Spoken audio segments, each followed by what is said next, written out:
My fault. I didn't start the recording. I'm starting the recording now. So yeah, the point is when they after this right here, after they come out the Asian box, which is I changed my numbers. I'm gonna change the only to 12 o'clock. I started at 12, and I want to see what they do at 12 o'clock.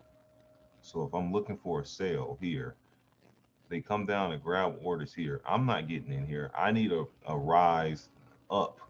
They rise up, M says, and then drop. So you get your M here and then you drop. Same thing, you can see it on the TDI. I have volume if you want to get in. I got the volume indicator just in case you don't know when to enter. The volume kicks in, then you can get in the trade. You're going to be a little later, but you're going to be, it's going to be accurate with the trend. Uh, that's one way of entering these trades. But majority of the time, like I said, I take it. It's not. Don't make it hard. It's not rocket science. I do have an order block indicator here, uh, but like I said, I don't have to use it. I just started using that. I really don't have to use it. Honestly, I can just go from what I'm looking for. If I got a selling box here, the next day I know I'm selling. I'm not buying. Price comes up here.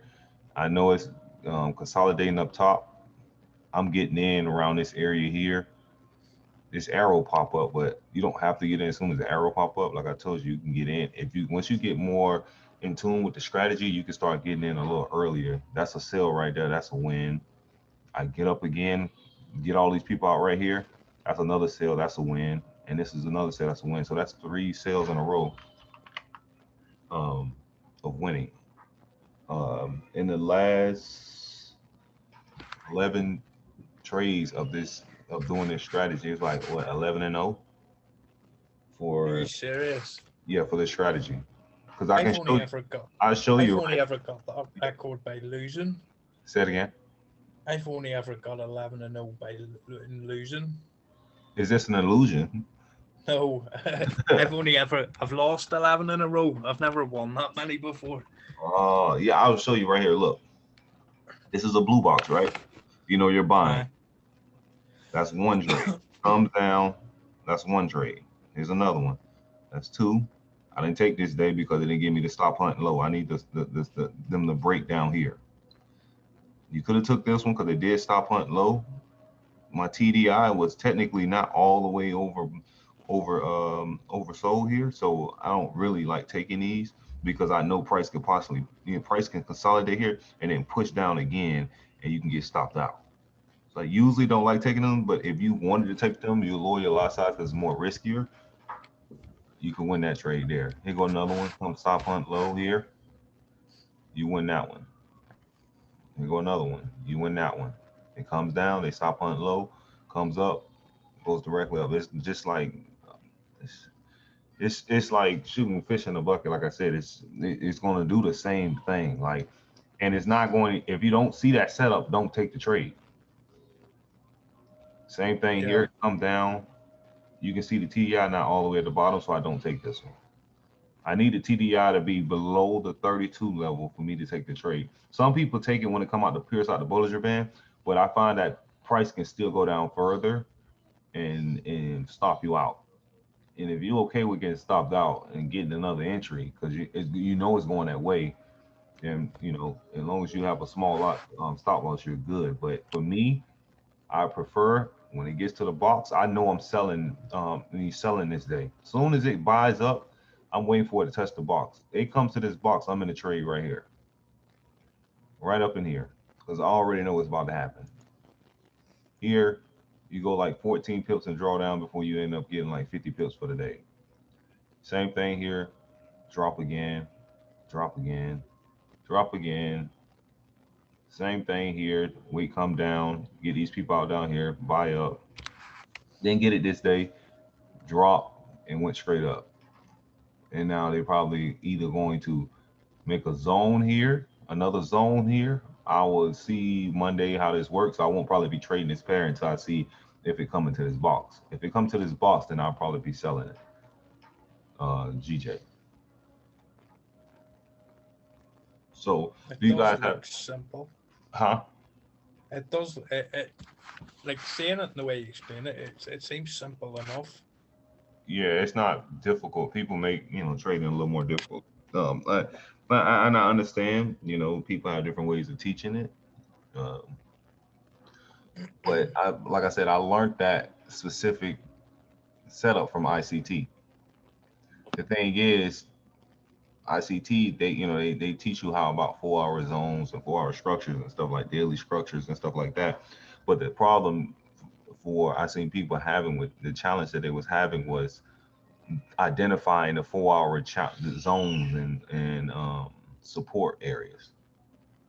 Yep, that's what I have the problem with. And So, I'm still very new to supply and demand. right. So So I've once come you, over. I was learning like Wyckoff for a while there. hmm yeah, supply and demands are where banks are at, obviously, because you can literally trade the zones if you would like to. Yeah, So the banks are in those areas too. That's why if you mark those areas, you can see price. The price came up here. You could have took this trade here and put your stop loss above this area, which is about 24 pips. Immediately you up 54 within the next 2 or 3 candles, and it just dropped. It dropped all the way down though. But I'm just giving you an idea of how I trade these zones. You could trade from zone to zone if you like. When it come down here and wick this area, you could take these zones. It's not going to be a bunch of zones because it's a 4 hour structure. So you're not really focused on the lower time frame structures because those get broken yeah. a lot. So if I was going to say like I know I'm taking sales for it until it hit this zone here, right? Till it hit here. That means where did my and I also like to I'm sorry, and I also like to look at my volume. So if I'm going to the 4 hour structure, I need to see volume in this market from here. From here, I want to see what a zone what a volume at. There's no volume in for a sale yet, right? The volume kicks in. Come on. The volume kicks in here. Volume kicks in there. Volume leaves here. So you end up catching this whole move from the volume from the 4 hour. The volume on the 4 hour would also determine and tell you where the market is going that day. So if I got volume for a buy, I'm not looking for no sale. Also, that's another thing you need to make sure. So if you got volume on the 4 hour for a buy, right, and you see price pushing up, there's no reason for you to be going for sales during that time. For that sales during that time. That's another thing. So I like to have confluence. I like to see the box. I like to see volume on the 4 hour, and I know I'm going direction in this direction. It's more of a secure trade when you got volume in the market. When you're catching it at the box, it's it's a high probability trade, but it's more accurate when you got volume when you let the volume kick in. So it's a little later. But if you're a little nervous, you can wait for the trend to come off the box that first day and know that that box is secured and knowing that they're not going to break it and go down further. Once they, go up that first day, that next day, you know your direction of where you're going. And so it's the 4 hour volume that do you use that for your TP as well? No, no, I just go for like 50 pips. I'll just scalp it every day like that. You could just They take it. You could take it, and hold it uh, until it hit the next box. My mentor does. see, I'm more of a swing trader myself. Yeah, so if you're a swing trader, you could hold it if you would like. You can hold it from there to there. Um, you're going to be very accurate with that too, by the way. If you're just going to hold it, if you're going to hold it, that means you're taking it on Monday or Tuesday and holding it Monday and you're holding it to Wednesday because that's trend reversal day. Yeah. So if you look, this went up. This was I don't know how many days. It's like 4 or 5 days. 1, 2, 3, 4 days in a row of rise. This one was 1, 2, 3 days of dropping and then turned around, reversal. So I see there. That's where I would have. I suppose you just see the it, reversal of the breaker structure there. That would have got you out. right, this one here This is another thing. This is Wednesday. I'm pretty sure this is probably Wednesday, or I might be wrong, or it may be Monday. This may be Monday of the start of a week. You have to be careful with the first day of the week, or the first day and Wednesday. Those are the days where you could lose the most money because a lot of times the trend is reversing, and sometimes these boxes are not here. So let's just say on Wednesday, price dropped and came up directly this way, right? Well, the Yeah, next day you will probably be looking for what, a sale again, thinking that it's going to keep selling because you don't see a box. This box didn't show up till after this day was over with. yeah, So you have to, if you see that prices on Monday or Wednesday, and there's a and price dropped, but price went up at the end of the day and start going up. A lot of times, if price goes up like that, it is not coming back down to break this structure, and it's making new highs now. As you can see, when you're on a rise, it usually don't break the low of the previous day or get close to the low of the previous day. right, yeah, So that's another thing that pay attention to. Um, but if you know levels and you know how to count levels, then it's even easier. If you can count the levels of the market, then you know when it's going to turn around and it can help you out. But I was just trying to help people who didn't understand, the 4 hour structures from zone to zone, how to trade from zone to zone. You literally can yeah, trade from zone to zone in the way of just price coming to this level, buying up, buying up, buying up. It's just that simple. It takes a lot of work off if you know you're looking for, if you got the direction right. And if you got the direction right, it's just a matter of time before you go into profit.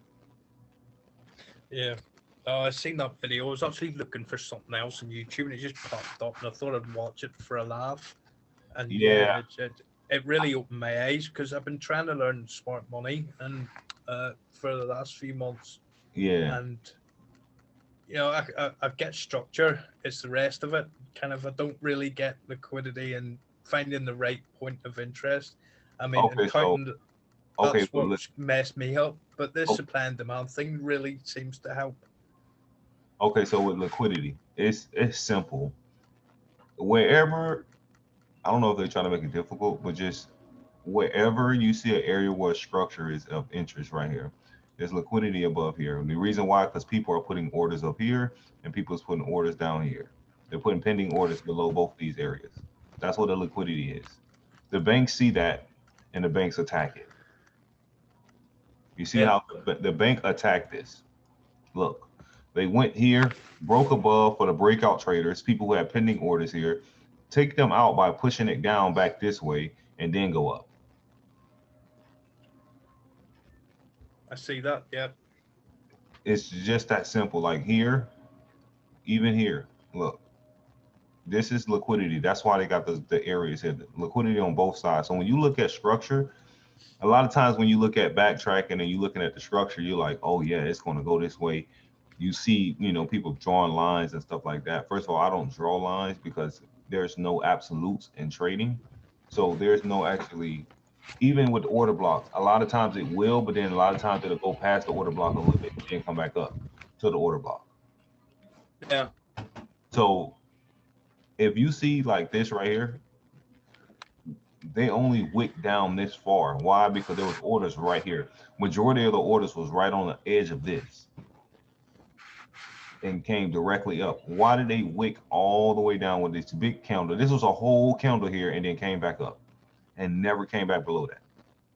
That is them, taking advantage of people, taking people money and pushing it up. Same here. Same area here. Like I said, these are the areas where the banks are at. Between these areas and I mean, well, no, where retail traders are at. Retail traders are above here. People got pending orders, breakout orders, all this stuff here. Now, I'm not saying breakout don't work. Breakout works if you do it in if you know the trend. yeah, So if you understand the trend, breakout traders can make money. But I would say you will go to a lower time frame and try to catch that. yeah. So I've never been very good with the lower time frames. yeah, if you can, like, that's the whole point. If you can understand the 4 hour, the hour, the daily aspect of the market, like if I put daily zones, you would literally be catching moves from here to here. That's a like 438 pips. That's swinging from here to here. back up to here, back up here. Now these zones are a little more secure because they are what 4 hour and daily areas, supply and demand zones. So these the banks are really sitting here taking people money. The order blocks will be a lot stronger here too because they are they're order blocks on the daily. So if you see that right there, that's one there. There's one here. Price just came here and rejected and came back up. So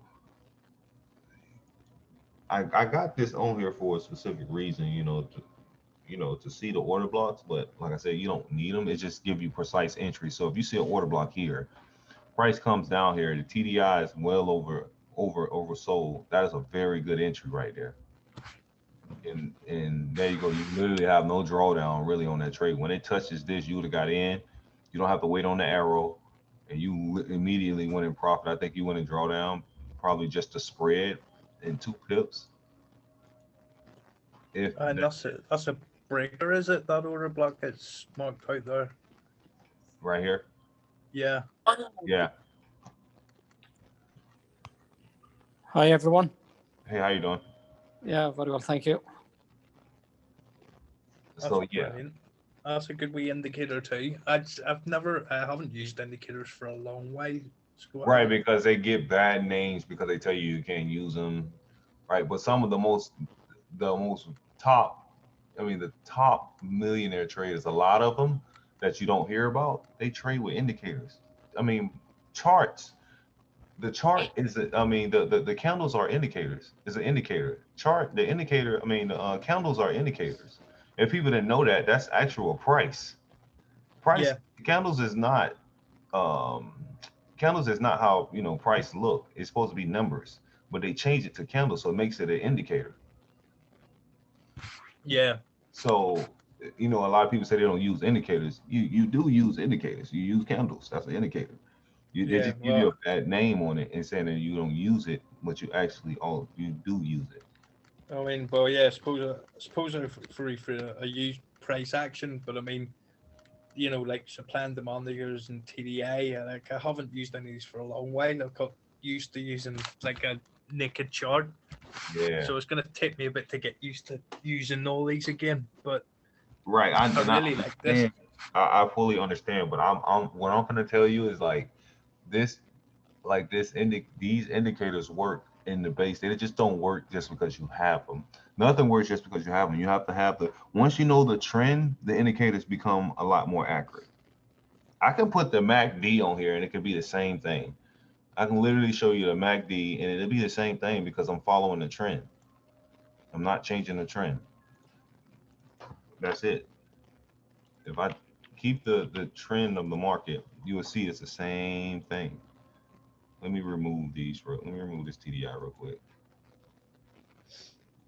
Let me move the volume. Look, you're with the trend, the MACD give you entry. If you're with the trend, the MACD give you the entry.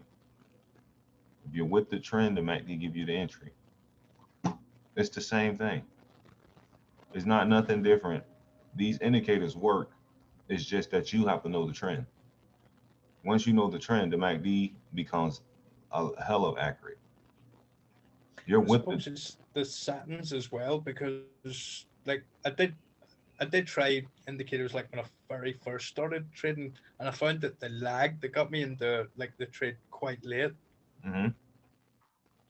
with I the was trying to uh, find that with, balance of trying to get in, at a decent time sort of thing without, so they don't get me in whenever the trend's half over. so which one is you're saying to do that for you? Well, I used to use well, I never used any of these. I used to use the other things like Ichimoku and RSI and stuff, but I think I had it really high, and I used to use like Bollinger Bands and all these. So you saying the RSI don't get you in early enough? No, but it didn't. But then maybe maybe I had a high settings. I don't know. Oh, let me, because the TDI is the RSI basically. Let me put the RSI on.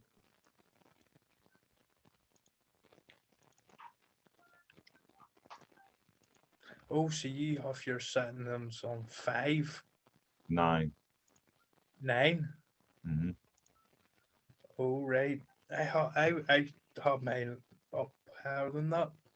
That's Look, probably why. look at that. Same thing. Same thing. Same thing. Look, TV. Look at, I mean, look at the RSI. Same thing. RSI get touched down here. Same thing. Down here, it got, you see divergence happening right now. It's dropping further, but the price is going up. There's a divergence. It hit the order block. Same thing. It's the same thing. Like it don't matter what you use. You can use anything, any indicator in the based of the higher time frame analysis, because you're only taking trades with when the higher time frame matches the lower time frame, and that's what people mess up at because they don't know how to align all the time frames with the indicators. If you don't align the time frames with if you don't align the indicators with the time, that's where you start losing a lot of trades. Yeah. I literally back tested this for the last what 20 23 trades. It went 21 and 2. And the only reason why I lost those two is because the price decided to drop further than where it was at. But it did go my way. It's just like it was something like price decided to reject here and then came back all the way up, reject here, and then made another one up here and then dropped. So Yeah. that happens. But I like I said, you can't be 100%. But I'm like almost 85 to 90% with this strategy. I don't see why you shouldn't be taking these trades consistently and making profit on a daily basis. Like you can do this with any pair. It's not just this pair. You can do this with gold. Look at gold. Gold broke through all these structure here, came back to retest, came back down. Gold came and retest this area, brought back up and broke through this and took off completely down. I don't know. I think this was news. I think it was Farm Day, right? Yeah, it was non-Farm Day. So it took off. I think Euro USD did the same thing. Yeah, Euro USD dropped all the way down to here. Dropped all the way down here. But if you'd have sold it from here, this is 135 pips. And that So was just a couple of days too, or yeah, 2.5, 3 days. yeah. And you will see if you just took it, if everything was too confusing with you figuring out the stop hunt high drop, just take it at the box and your stop loss will be above the box. If it breaks this box, you know it's going up higher. Yeah. It's not going to, they're not. And then when they retest the box or retest the structure area, which is within the box, you take the trade up. Like you could do it any way possible, any way you want to. Like I'm just giving you guys, of how I trade it, but I will prefer you guys to use your creativity and what works for you. Don't automatically just take everything I say and do everything I do.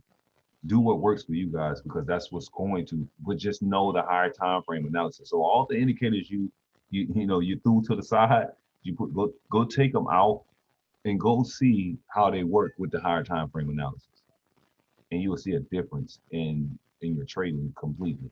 Like the RSI is bad. Even ICT talk about it. He said the RSI they are bad when you don't understand the higher time frame analysis. But if I told you to just take it every time you seen it overbought, you'll win a lot of your trades. Let's see, one. If it's overbought, you're in the trade. This one, this one. And I'm just looking at the TDI. I'm not really focused on nothing else.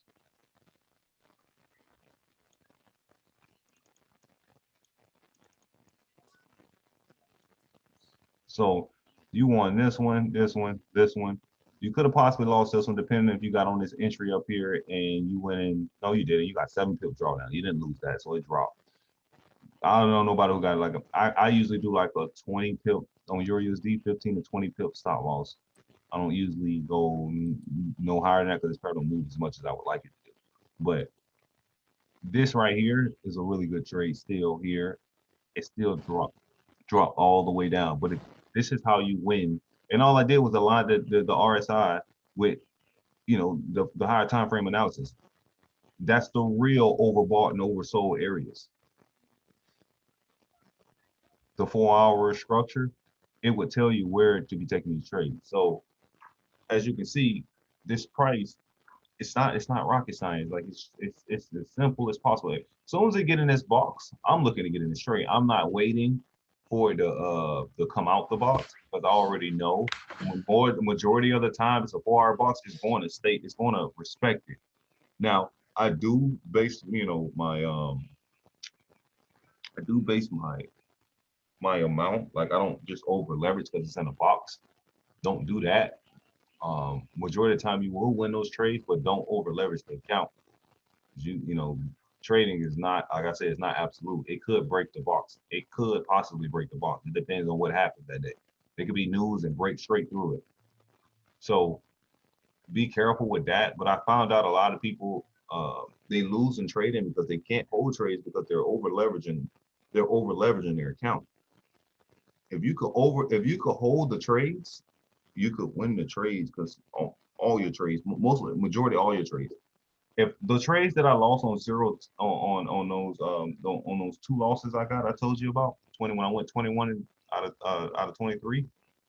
If I don't, that was just me leveraging my account like at like 3 to 5%. If I go like 1% of the account, I don't lose those trades because I can hold the drawdown. Yeah. And I hold the drawdown. That's the only thing that's people don't realize. That's all they have. All they can do is stop you out. If you're in the right direction, all they can do is try to pull it away from you and get your money, and then go the direction it's supposed to go. They do that because they know people are over leveraging their account. If you're not over leveraging your account, you can hold the drawdown, and then it's going to eventually go your way. So it may take a couple of days, but like say if you did 0.2 something like that. I know that's not a lot, but like I said, trading is what is a marathon, not something that you catch in a day. So something like this will be like $26 or $27 you made off that right there. I know that's like 2 days of work, but at the end of the day, you can be getting more entries. So that's 1 there, 2 there, 3 there. You can catch this one, 4 here. These are all entries. By the time it comes down here, you could be up to almost $100 or some dollars here on this trade. And that's just with 2 days of work. And that's just you starting out. Once you get better, you can up your lot size. But I would be dropping my lot size to hold this trade. So I don't prefer people to actually use demo all the time. The only time I demo a lot is when I'm back testing a lot, you know. But specifically for this strategy, what I'm telling you guys, I would tell you guys to, you know, 0.1 it, 0.1. Yeah. No, that's what I have been doing anyway. Right. And use 0.1, and you're swing trading from box to box. It may take a couple of days, but you're going to see that you're going to be in profit majority of the time. You can go, this is where you can go and take like 7 to 8 or 9 trades. Be in like 9 trades because it's going to the box. Look, if you got in around here, or say you got in right here because it's the next day, this is the day where this box solidified itself and you're here. You can hold it, and you held it to here, you're up on GJ about 156 pips. So this actually works. Look at this pair. This pair been dropping for a while, came back to this box. It's playing here at this box now. Still was a trade down here, right here at the bottom of this area here. Still was a trade. It went up 50 pips. I actually would have probably been out already. So you actually didn't go on no drawdown on that trade if you catch it at the bottom of the RSI.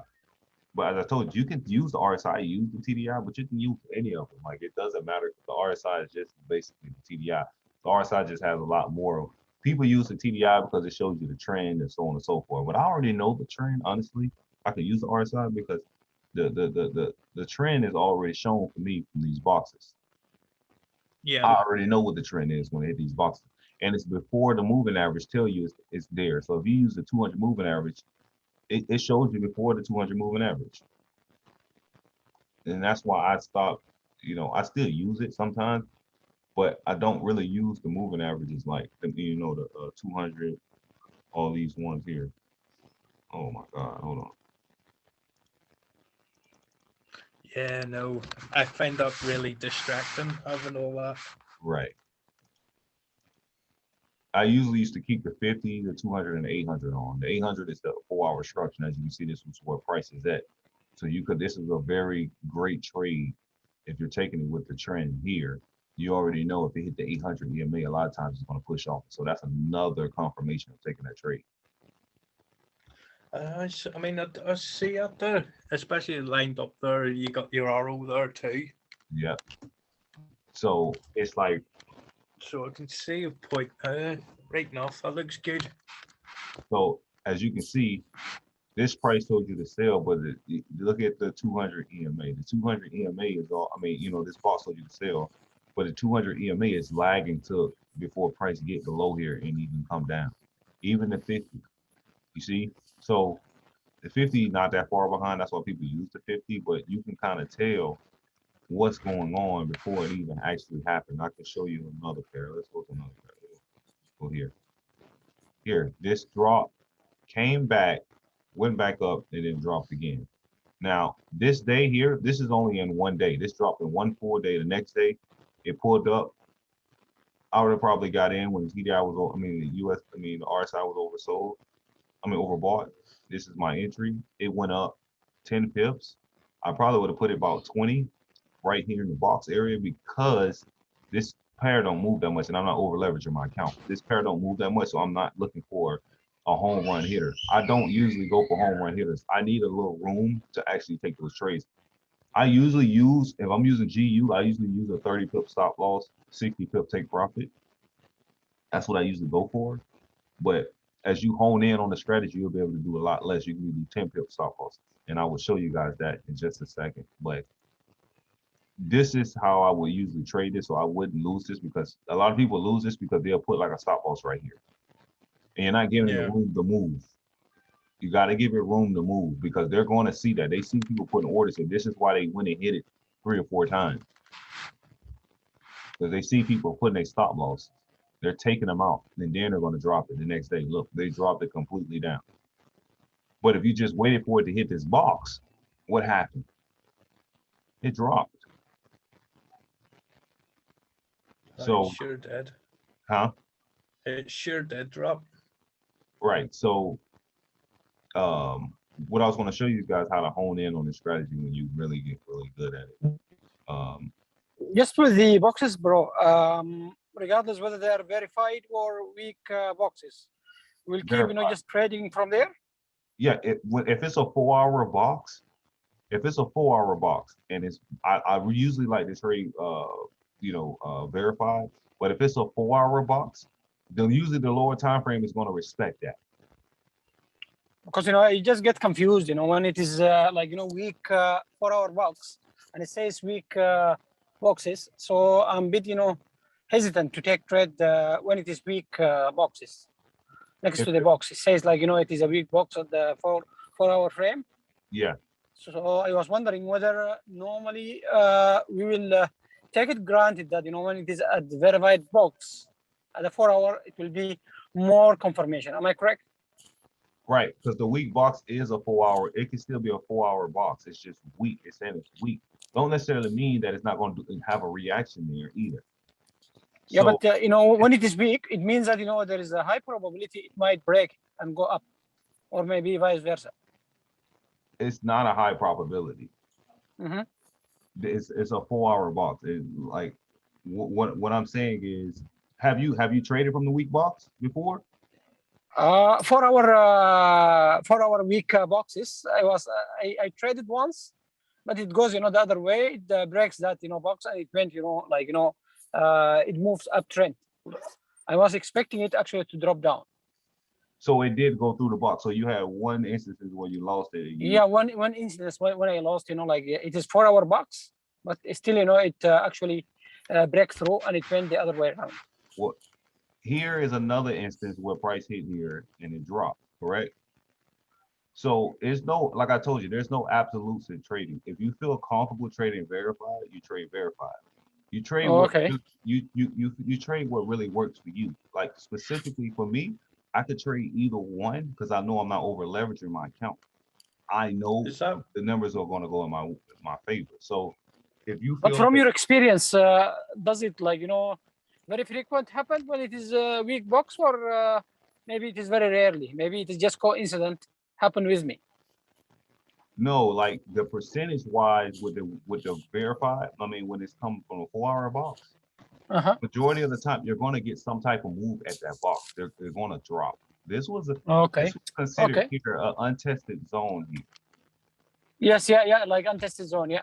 Right, and it dropped. And then it came back to here again. This is considered a high probability trade for me, even though it's saying it's weak because it don't stop and rejected here before.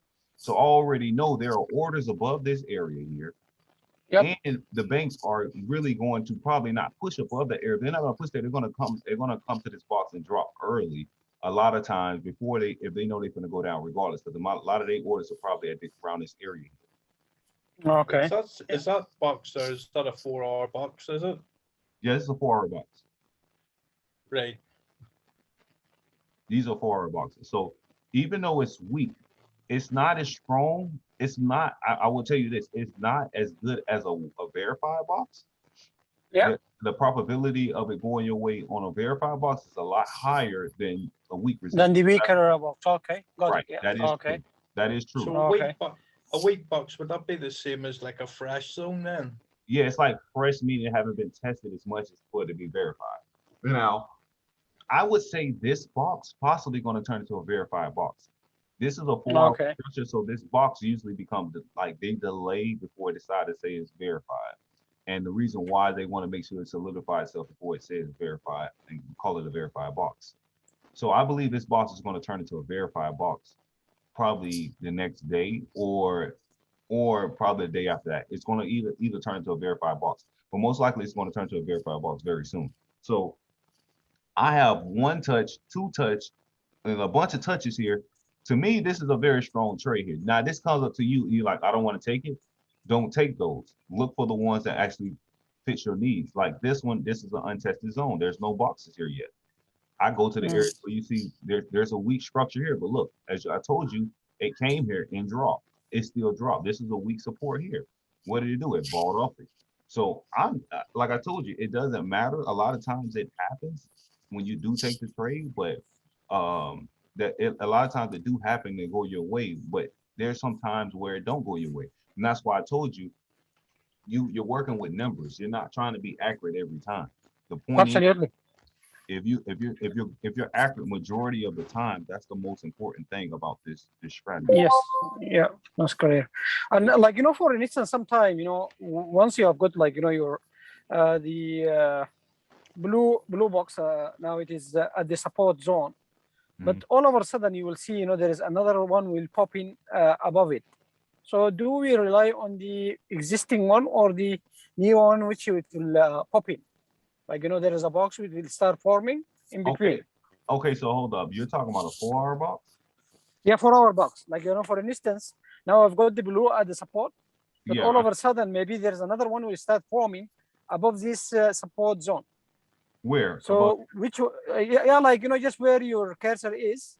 So if you start seeing like a formation of a new box, let's say it is like gray or yellow, where is your cursor is. Yeah. So for instance, if it start appearing there, forming a new box, do we consider it, or still we will rely on the bottom box? You consider every box you see. Okay. You don't, like, if you see a box, if a box pop up and say untested, if price comes here, I will be taking my profit there. I'm not. Okay. I'm not going to try to bust through the box. I'll wait for it to break it and retest it, then I get back in. If it's if it comes to an area, you're supposed to respect each box that pops up. That's the whole point of the strategy. You have to respect it. If you don't respect them, then you saying, "Oh, I don't respect it because it's a weak box," and you try to buy through that weak box, you're going to lose that trade. Absolutely. Majority of the time, you're going to lose that trade. I don't buy weak boxes unless the only reason why I would do something like that, and it would be after they break the box, is if I go to the daily time frame and there's no box there, and there's a lot of volume in for a sale. That means on a lower time frame, it's probably going to break the box. Okay. That's why I use the volume indicator, because if I got volume on the 4 hour, right? I'm gonna give you guys an example. If I got volume on the 4 hour, right here, volumes are right here on the 4 hour of this box, and if I go to the 15-minute chart, and this is the area right here, right? What do you think is about to happen to all these lower time frame structures here? They're about to get broken. This whole area here is about to get broken. So all you have to do when you break out traders, wait for it to break, it retested and dropped. That's because you know it's selling from the 4 hour. It's already selling. So if it's selling, you're just waiting for break and retest structures, especially when it built up like this. So it's just that simple. Like a lot of times I see what you see. You seen the weak box, right? And then you seen that it broke the box. But I had told you guys to look at the daily time structure too. If you don't look at the daily, you would see that. You wouldn't see that. If you look at the daily, there was probably volume for a sell very high or a buy very high. If this volume is high, when it goes to that 4 hour box, it's most likely can get broken because it's on the daily actually breaks the structure of the lower time frame. We know that. Daily runs over the 4 hour, the hour, the 30, the 15, and so on and so forth, correct? So we know that we have to look at the daily, the 4 hour. I keep the 4 hour boxes because the daily boxes are too far apart from each other. And it looks like sometimes you'll have pullbacks on a daily and it can look like it's like it's buying for like 2, 3 days, 4 days, but it's actually not. It's actually selling on a daily time frame still consistently. But I just use the 4 hour because it's like a balance between, you know, the lower time frames and the higher time frame for me. So I do also look at the daily too. I don't just look at 4. So if I see a box here, right, and I see prices at this box, I look at the trend on the 4 hour too. I look at the daily. I go look at the daily chart. Well, look at the daily. The daily is in a box too. Look at the daily is in a box too. So, and last time the daily was here, it bought up. So if I go over here to the 4 hour, you can see this where this move happened. Here, it's starting to consolidate here. It's the TD. I mean, the RSI is oversold, so it's probably going to come up some. There we go. We go to the lower time frame, and we get our entry. Does this make sense? Yeah, it does. But by chance, do you have like the setup for the water indicator as well as the TDI? What the settings parameters? I don't change the settings on my water. And how about the TDI? The TDI, I just changed the settings to 9.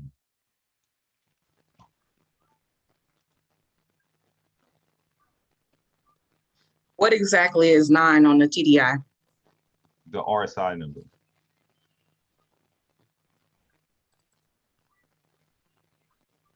The RSI is 9, not the TDI?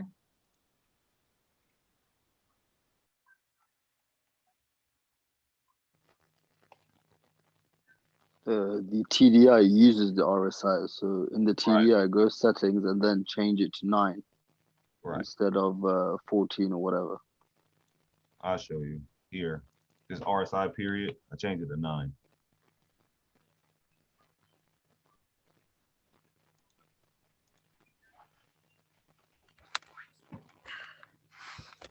Okay, so yeah, this is let me take these off because I don't use these.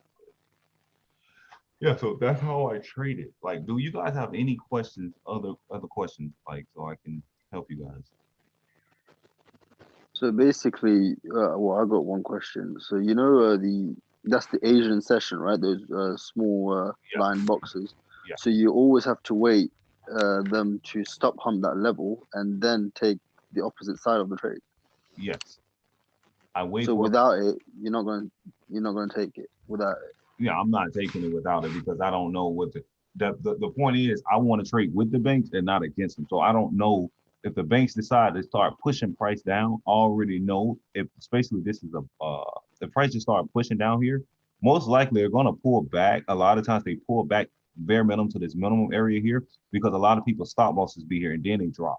But I don't have enough data on this strategy specifically. That's why I don't take this one. The one I take is the stop punt high drop if I'm gonna take the trade. Like this one I would have lost because they took it up here and then dropped it down and then came back up. So this one I would have lost. 30 pip, I would have lost that one. So I would have been like, okay, I lost that one. That's okay. But the next following days, this day specifically, I mean, or this pair specifically, I probably wouldn't have been trading that much because I don't see the stop hunt high drop.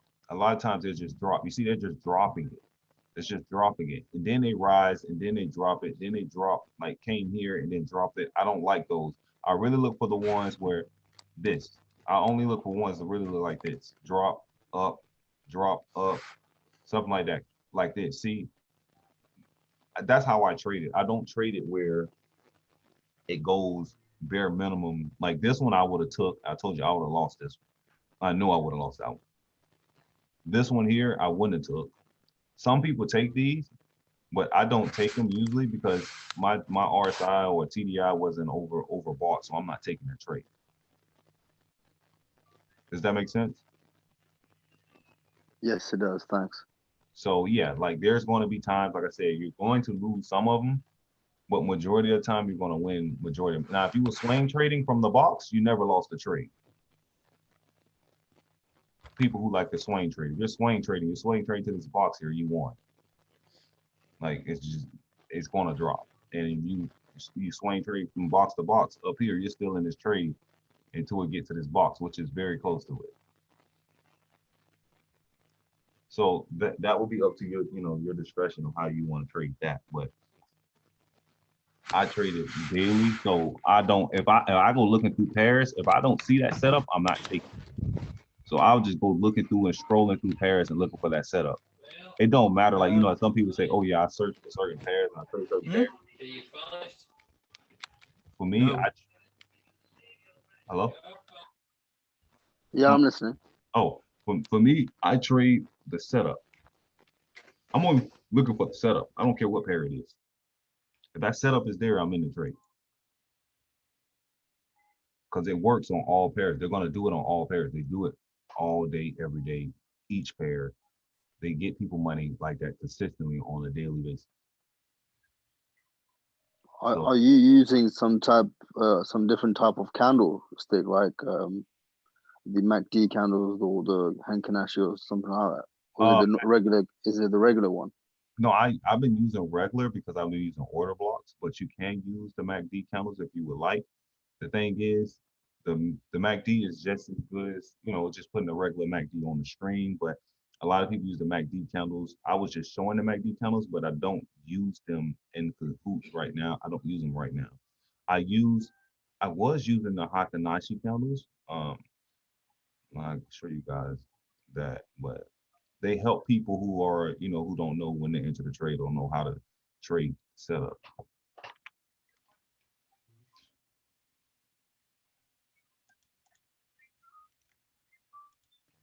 I was going to ask, do you trade like the ACT kill zone and all that?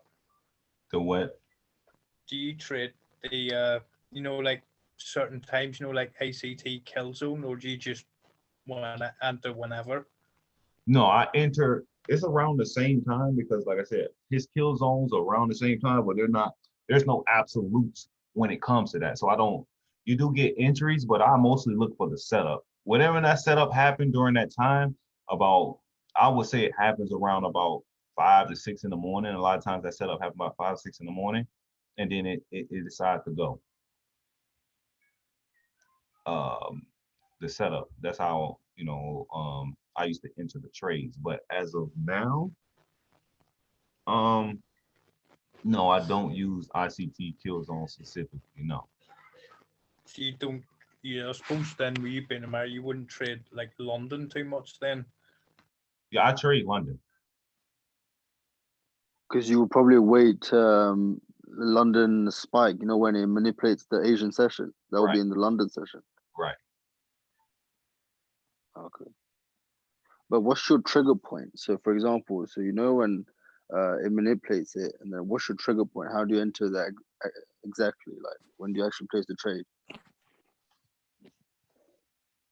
So as I was saying earlier, when my RSI is overbought here on a downtrend, let's see, is that it? Yes, my RSI is overbought here. I'm entering that trade around this area when it comes back down towards this area. I already got my M set up. I'm in this trade here. My stop loss is 30 pips above. I win this trade with flying colors. Right, I understand. So and it has to be after the Asian box. So after Asian box, I'm looking for that.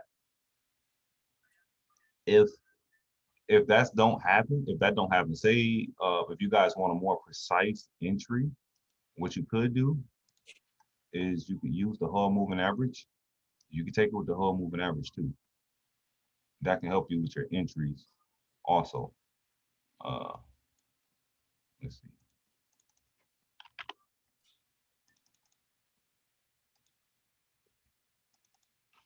So if you want to take it here, when it turns red, you can get in the trade there. I just find that it's a little later than what I would like.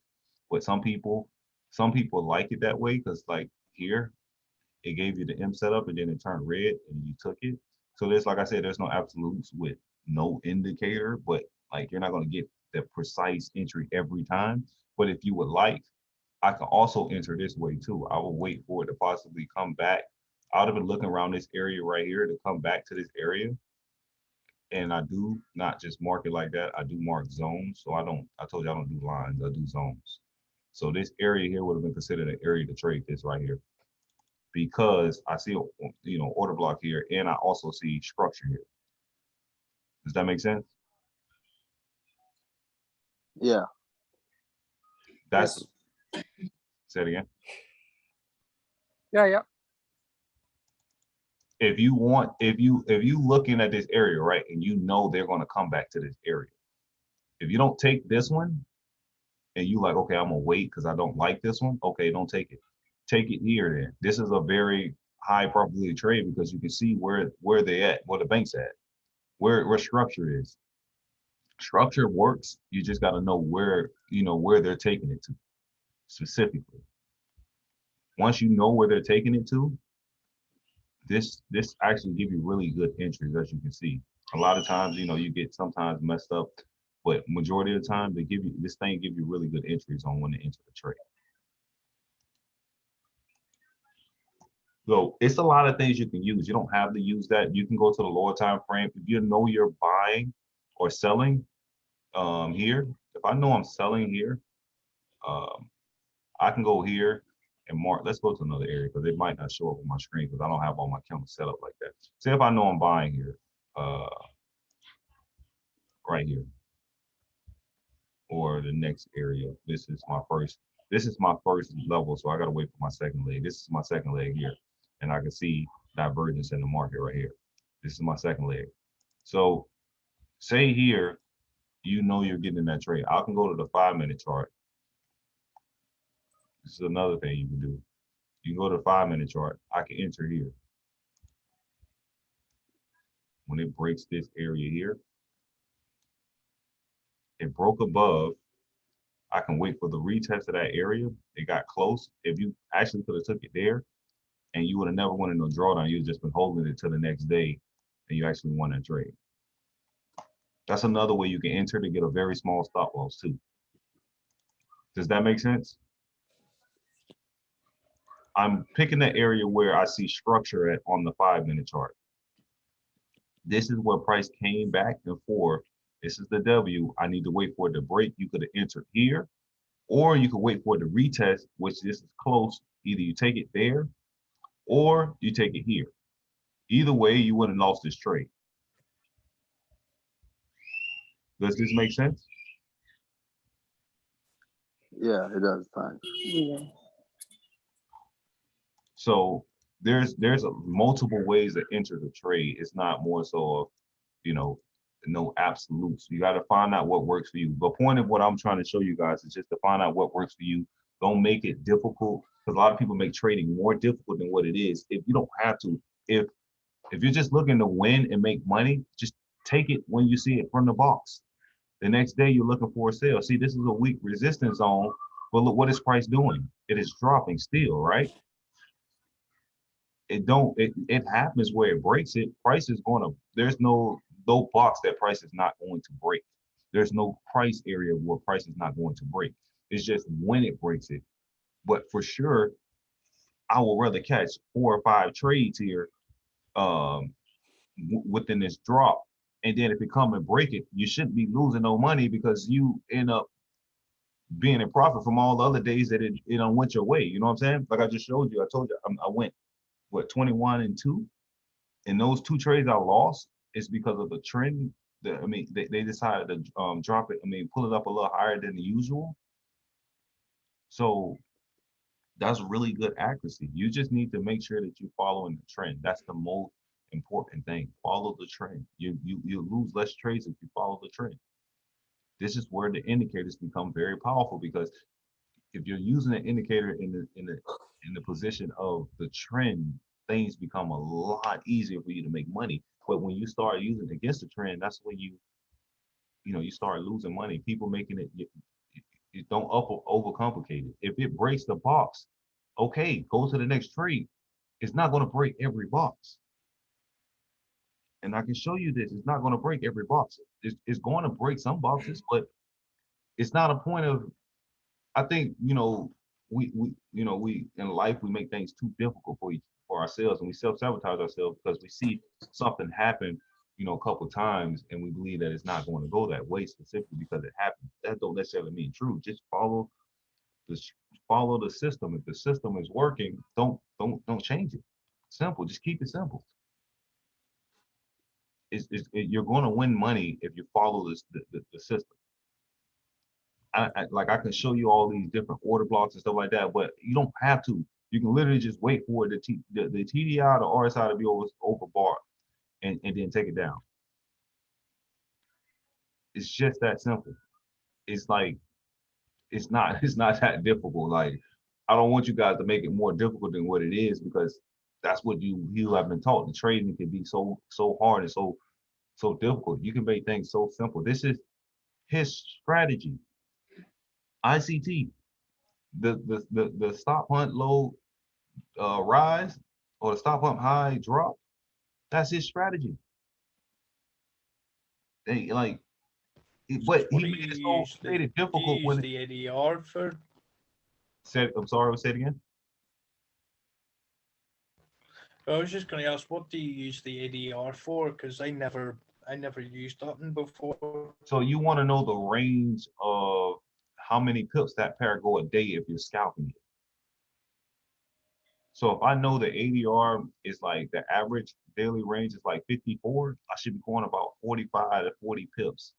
I shouldn't be going for no 70, 80 pips in a day if I'm just trying to scalp it. Oh, right. Okay, what do you call it? I mainly use TradingView, so I do. So, what do you said that you know how to draw them boxes yourself? How do you spot them? On the 4 hours. Okay, hold up.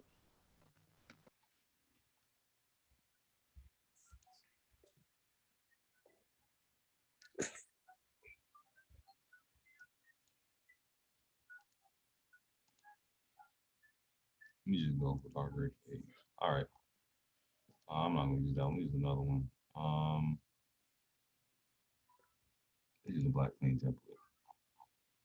In fact.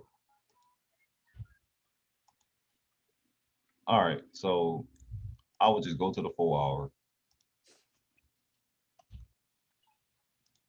And I'll just mark areas where I see, when they could. Let me make sure this is different color. This area here is a box. This is a box. So I already got my 2 areas already. Price come here is probably going to come down to this area here. This is, it's not, like I said, it's not rocket science. This is here. This is the box. It's basically drawing support and resistance. It's not, but you're drawing it from the 4-hour chart. You can draw it from the daily too. Same thing. You can draw it from the daily.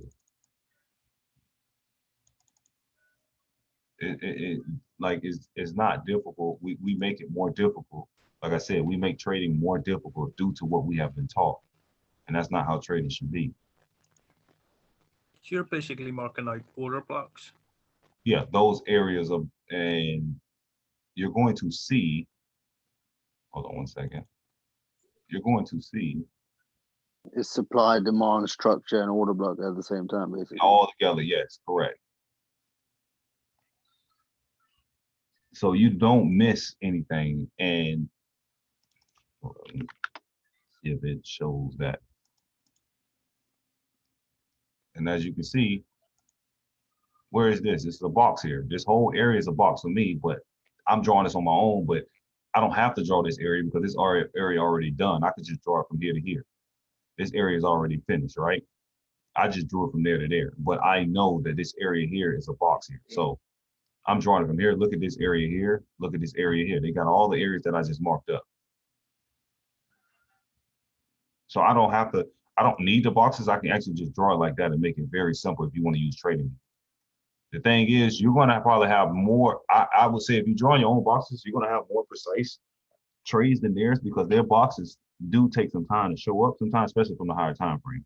So that could help you out if you're drawing your own boxes. That's how I started at first.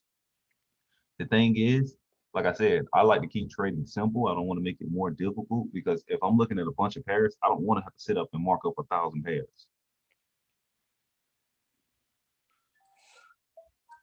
Does that make sense? Oh, it does. Definitely does make sense. Yeah. Yeah, like marking up a bunch of pairs is going to just, like, you're going to be so confused. If you want to just focus on one pair, you could. But for me, like I said, I look for the setup, and a lot of times the pair won't give you that specific setup. So I go to the other pair and check it out. It don't matter where I go. You can see these boxes being respected. Look at this. Look at these boxes being respected on the 4-hour structure. Like, it's not rocket science. They're going to respect the boxes. This is where they're at. They need the money. They're going to make their money. So this, like I said, don't make it more difficult than what it is. If you want to just take, like I said, once you see this hit this box, I'm sorry, let me go back to that. What I just did. Let's go back to the 4-hour. Once you see it hit this, oh, let me go to 15. Maybe it'll have more setups there on that chart. Yeah. Once you see it playing up here in this box like this, take the trade. If you want to, you could take the trade. If you put it for you swing traders, you can take the trade. Put your stop loss above the box. 20 pip stop loss. 100 pip take profit. That's 100 pips. If you're going for 100, that's 100 pips right there. About 98. We'll just mark that down. We'll keep going. That's over 100 pips there if you hold it straight for you swing traders. It's still going. Same thing here. Look when it touched this box. Look at the move you catch. Immediately 90 pips. It went up 160. Like, these type of trades right here can, like I said, change your life when you start winning these trades like this. You don't literally have to, don't make it difficult. There's areas, and then there's areas where you can take trades here. You go another area. These are lower time frame structures, probably 60 minutes. There. Here. Smart. These were areas here too, but price broke through them. Still here. You see that? All the way through. Broke through it. Retested, broke back, drop all the way down. Can you put the 60-minute boxes on there? You say, can I put them on there? Yeah. After you mark that up.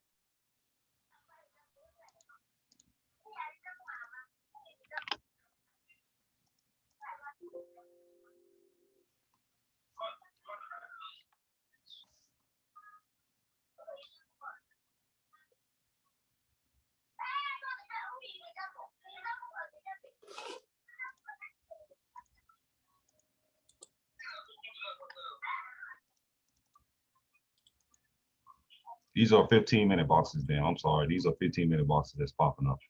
1, 2. They didn't put this on here. I don't know why. Maybe because price broke through it here. That's why this one not here no more. But this is the box here. Let's go to the hour. Here we go. Hour setups here, here. This area was broken. Retest, drop. Just consider the box though. Probably a lower time frame. Probably even this could be even a 15 or a 5 that broke through and retested and dropped. But you can see these areas consistently where boxes are at the top of these areas. How do I know this? Is because I already see where price came from. It's not difficult. Price has been here before and it dropped. Did it come back there? That's an untested area for me. Price haven't came back there. Now, why would price break through this from this area here, right? Why would it break through? Probably because this move is going up from the higher time frame. This is the lower time frame structure, which is going to break through it, probably retest it, and probably keep going up. Depends on the area that you're looking at. The higher time frame boxes always rule over the lower time frame boxes. And as you can see, what is this? This is a 4-hour box. Where is it going? To this area here, most likely. So if it's going here,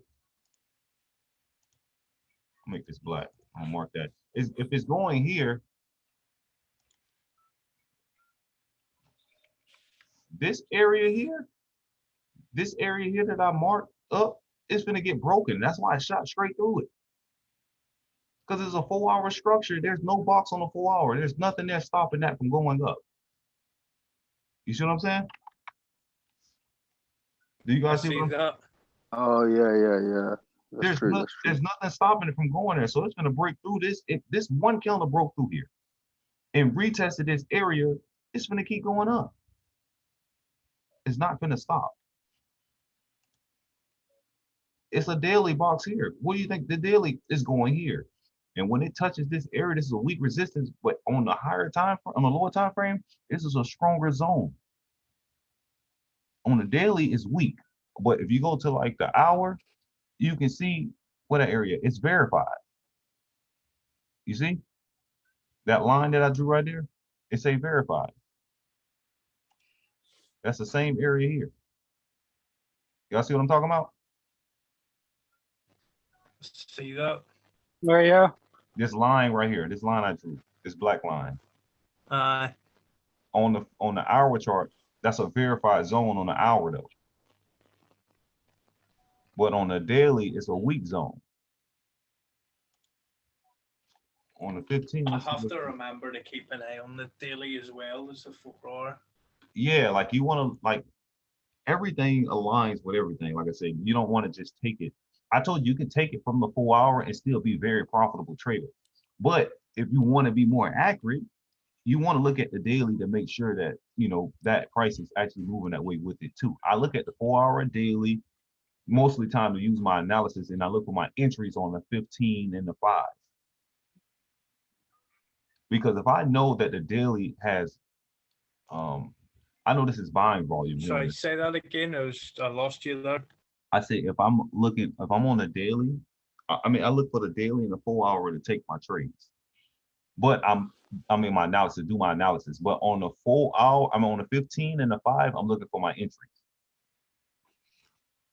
to align with the daily and the 4-hour. Does that make sense? Yeah. So Yes, it does. Yeah, has an alignment. Yeah, you want everything in alignment. Everything's about aligning. Everything's about syncing everything together. That's what people mess up trading. They can't sync it up. That's why I told you this right here is difficult for people when I was teaching them just how to draw the boxes on their own. They was having problems understanding how to draw the boxes. So this is why I added this indicator. And it's not just this one. It's a bunch of them that show boxes like this. It ain't just this one I'm using. You can go do your own research and find other ones that draw boxes. But now that I've opened your eyes to this, you can actually go look at yourself and see that there's areas where boxes are drawn in other places, other areas too. I mean, other indicators that draw boxes just like this one. They ain't just this indicator specifically. I just want you guys to get open to looking at high time frame structure and aligning it with the lower time frame structure. That's how you win. That's how you win a lot of win a lot of your trades. You see what I'm saying? If you do that, you'll be good. These are lower time frame boxes. Look what's going on. It's breaking. What did it do? It broke it, retested it. You see turncoat resistance? That's another thing I didn't teach y'all. Turncoat resistance is support. Support turning into resistance. So it changed from a support area to a resistance area. Why did it do that? This is a lower time frame box. This is a 15-minute structure. I got the 15-minute structures on here. If you look here, that area there, the 4 hour, there's no box here. So what it's going to do, it's going to break these lower time. It's coming off a box. If I go to 4 hour, like I told you, it's coming off a box. So prices going to keep selling until it probably come down here, or let's see, or this order block, which it just hit this order block right here. So we have to see what price is probably going to do during this time here, because this price just came up and touched this wick off this order block right here, which is this candle here. I'm gonna see if it's going to keep going or what it's going to do here, but it could actually keep going down to this area, because a lot of times boxes will stop and they'll stop here and then make a new box and go back up and break this structure and come to this one. So that's due to experience. You will see that as you start watching it. Usually, sometimes they don't come all the way back to this box. They'll come right here because they usually be an order block here, or be a lot of demand here. A lot of supply and demand areas around the areas from the top to the bottom areas. So it's like I said, I'm not trying to make it difficult for you guys. I just want you to understand where structure is, how things work, so you will know if boxes is being broken, it's because of the higher time frame. You must have missed the higher time frame and what was going on in the higher time frame. That's why it's been breaking. It's not that it's not going to go the way that you specifically wanted to go. You got to make sure you understand aligning the time frames together. That's the most important thing. Aligning this with the 15. Look, if you just did this and drew your line from here and you seen it come to this box, and you was like, I'm going to sell it from here to here, from here to this box here, right? And you was like, because it's right here at this candle, before this candle started, your stop loss is 20 pips. That's a 20 pip stop loss on AUD USD on a 4 hour structure. It already dropped 60. You already got a 1 to 3 already, but let's just mark that up and then let's go from here. Let's go to the 15. And I'm going to show you. So where would you enter this trade? Well, you could enter here when price came up and gave you this setup, and you seen the structure being made right here. This structure being made right here. That could have been your entry around this area here. You could hold, you don't get out because you're getting pullbacks. That's the thing. You get this pullback, you don't get out. Why you don't get out? Because you're not following the 15-minute chart. You're following the 4 hour chart. So you're going to get pullbacks on the lower time frame, because that's how the market moves, but it's still dropping. So this area here, you shouldn't be afraid of a 15-minute structure, because this probably was a verified support on a 15-minute chart. But it doesn't matter because the 4 hour don't have a structure, so it's probably going to keep dropping. Does that make sense? Yeah, it does. It does. Yeah, it does. One and what's a 15? How can you tell what's a 4 hour box to a 15-minute one? Say it again. You have to change the settings, I think, on the box. Yes, you change the settings. So these boxes pop up. Right now, I got it at 0 time frame. They show you the time frames of whatever time frame you want to put on here. If you put daily, like you probably won't see nothing. Let me show you. I probably won't see nothing, right? You don't see anything. Where is the boxes? They're so far away. The nearest box is here. This is on the 4 hour. Look at the sale from the daily. From here, you're supposed to have been selling from the daily from here to here, where the box came in. The box started coming in here, so you probably would have got in, got out, probably around this area here, because this box took time to load up. So maybe it stopped and came up to here. So that's probably position trading, not even swing trading anymore. It's position trading now. Right. Look at that. This is 460 pips with a stop loss of 45 pips. Like, bro, like I told you, people make it difficult. This trade here, that's 10 trades. like that's a 1 to 10 right there. Like that's your discretion now, you know, of what you want to do with something like that. Hey, babe, James is in the waiting room. I don't know Oh, if he's. okay, I'm getting it now.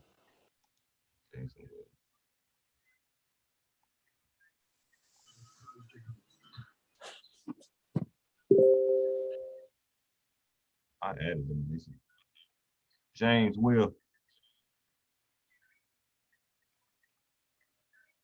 He probably can't talk, but yeah. So this is from the daily chart, and I was just showing you guys like the power in just these boxes, or how strong they are, or how powerful these things is. Even if you like, for instance, let's just say this area here.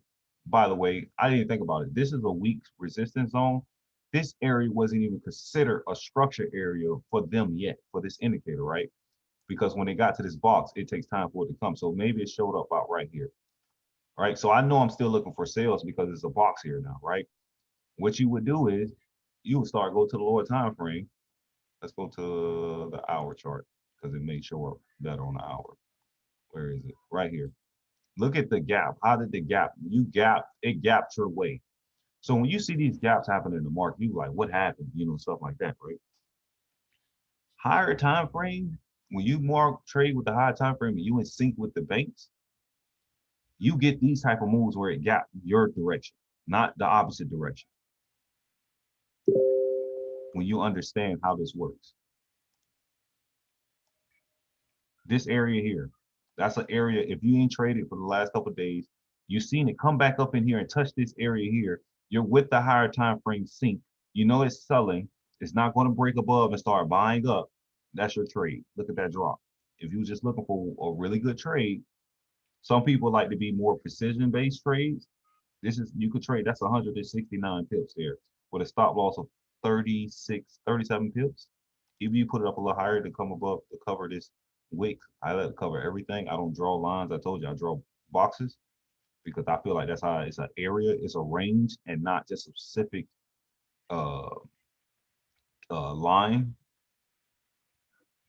right there. 40 pip stop loss, 160 pip take profit. Like, even if you just went for 1 to 2, you caught your 1 to 2 so fast, it didn't make any sense. Like literally in 3 hours, you're up 96 pips. So because you're trading with the higher time frame, this is from a, you know, you're selling into it hit another area. It came all the way down to this area here. But where's your next structure? You could have took this one. You see it building up here. This area here is built up. It hit this area what, 3 times already? 1, 2, 3. This one you could have took it here, put your stop loss above this area here, knowing it's selling. Make sure you, and that's why I have the RSI, because I make sure it's overbought here.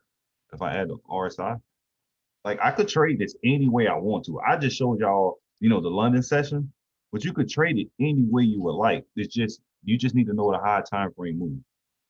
That's what I'm trying to get you guys to understand. If you know the high time frame move and you know where the market is going, you could trade it within that. We got here, we get back here again. The price went up higher than this area, a little bit higher, but the RSI is showing a little small divergence here. I'm in this trade. Price, I'm putting my stop loss above this area here. I'm pretty sure this is a lower time frame zone here. When this price went up here, this was a zone.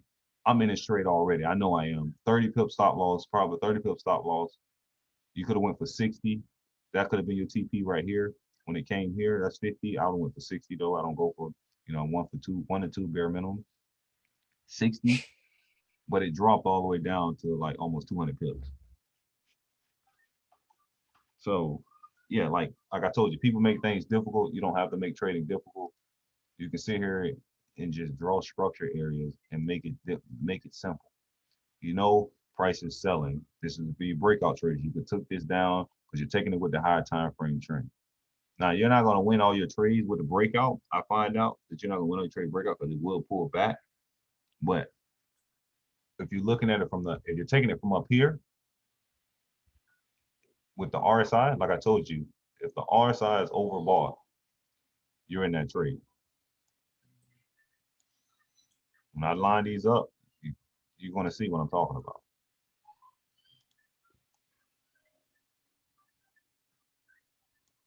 And all I'm gonna do is, as a matter of fact, I'm not even gonna look at price. Let me move this real quick. I'm not gonna look at price. I'm just gonna line it up like this. And I'm gonna show you how powerful when you align it everything together like this. I did it before with my other crew, but they're not letting me move it. Oh man, okay, so I gotta pull it down so I can be able to move it.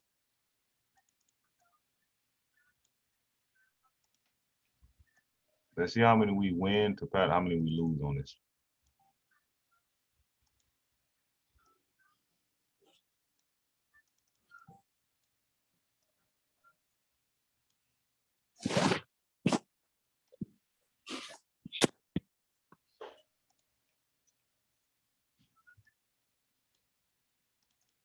You guys are still with me? Yes, yeah, we are with you. How about the beginning of the week? There is any restriction, like Mondays, for the this strategy to work on? Oh, you say? Because I'm under impression that on Monday, the market makers normally they will not show the right direction. It will be like a trapping day.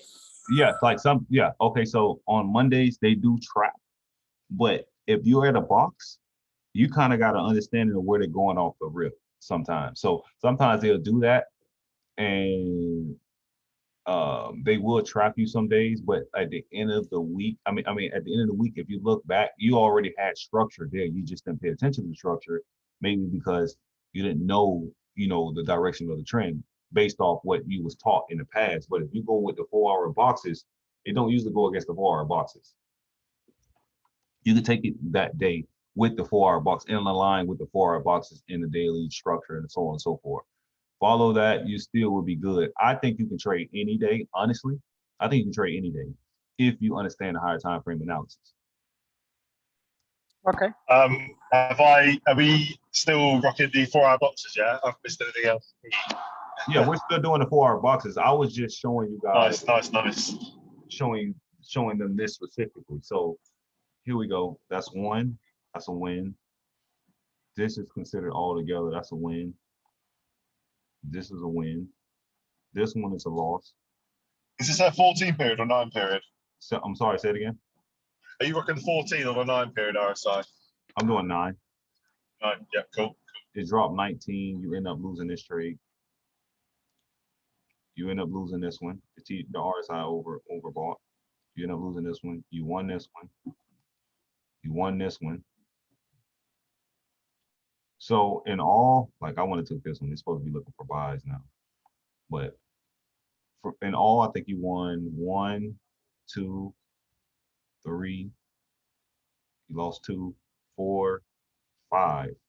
Without looking at any price structure, that was just taking it off the RSI. So you won 5 out of 7, and the ones you won, say you had a 30 pip stop loss on those trades. By the way, I wouldn't have been taking these. There's no structure here, but I'm just showing you from the RSI. Does that make sense? Yeah, that makes sense. Yes, yeah.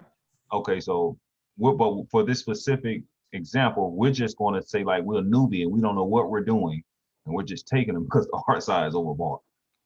But as you can see, that right there is about 100. Let's just say if you didn't catch, you caught 100 pips there. Let's just say you caught 100. You got out. Would you take? So how would you exit on that? Would you like take it when the RSI is oversold, or yeah, right? It came just back like down 2 to 1 it? It came back to the bottom down here. I know I'm probably gonna get a pullback. So okay, nice. That the only time I pay attention to this when I got enough pips. So if I ain't got enough pips and I'm still it's over sold, I am not. Hold on one second. That's my brother. And you'll probably be looking at the volume as well to right keep in the trade. Right. And by the way, I'm looking at the volume not on the hour chart. I'm looking at it on the higher time frame. This is where we get messed up at. If you look at the lower time frame volume, it switches back and forth. Right? It's gonna mess your head up. But if what I told you, if you drew, let's see, I got this water multi time frame. I'm gonna do 240 and keep it simple.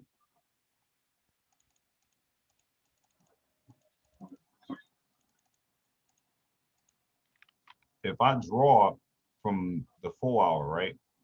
By the way, this is a multi-time frame water, so it shows you what's going on the 4 hour without you having to look at 4 hour.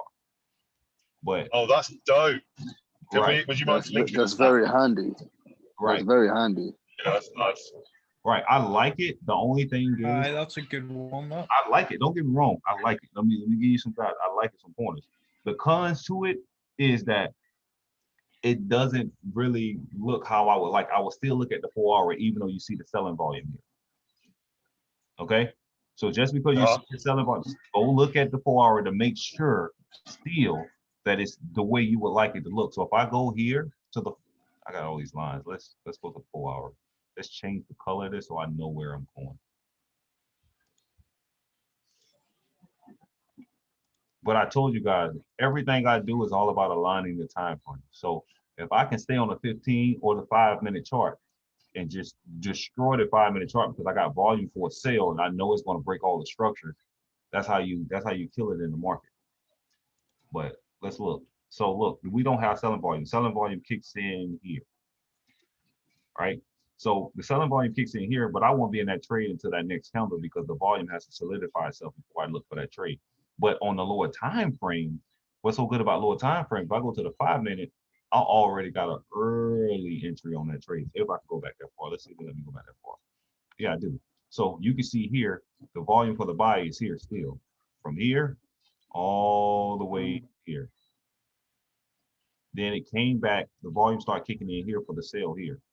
Went back up and then decided to start dropping now. And as you can see, it's dropping, dropping, dropping, 4 hour structure, dropping, dropping, switch to the buy now on the 4 hour. As you can see, been buying the whole time, start selling before you even got an early entry, before it even started happening, then it dropped.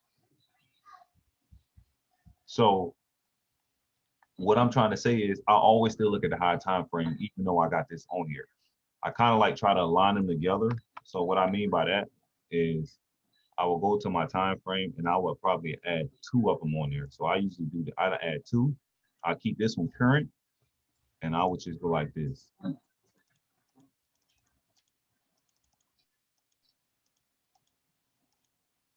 So whenever they're both aligned with the time frame, the volume kicks in on the sale with structure.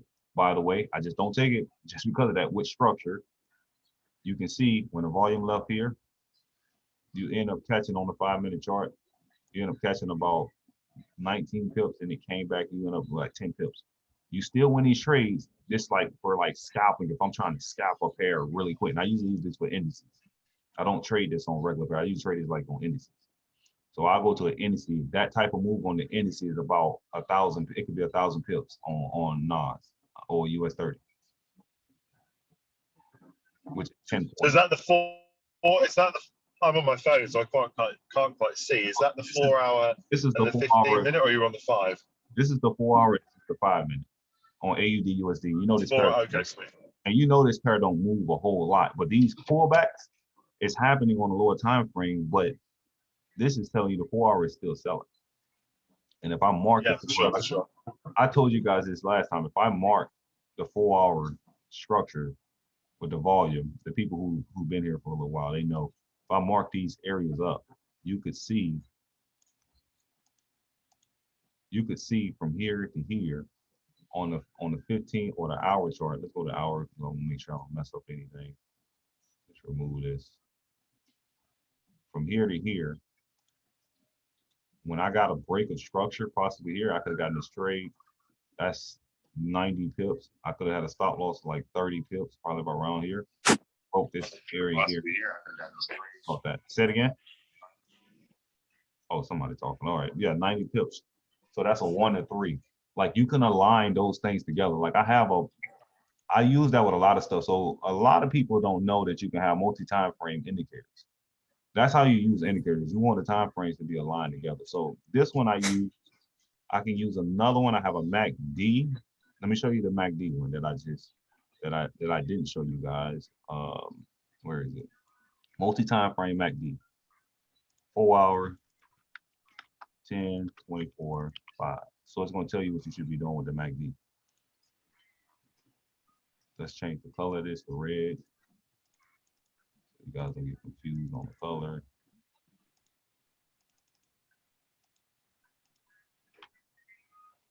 Now, I'm going to change this real quick. 1 second. I got to change one more thing. I got to change this to compare. Now, you can see where you're supposed to be getting these trades. If I know structure is here, the MACD, I told you this area is where I would enter it on the second entry.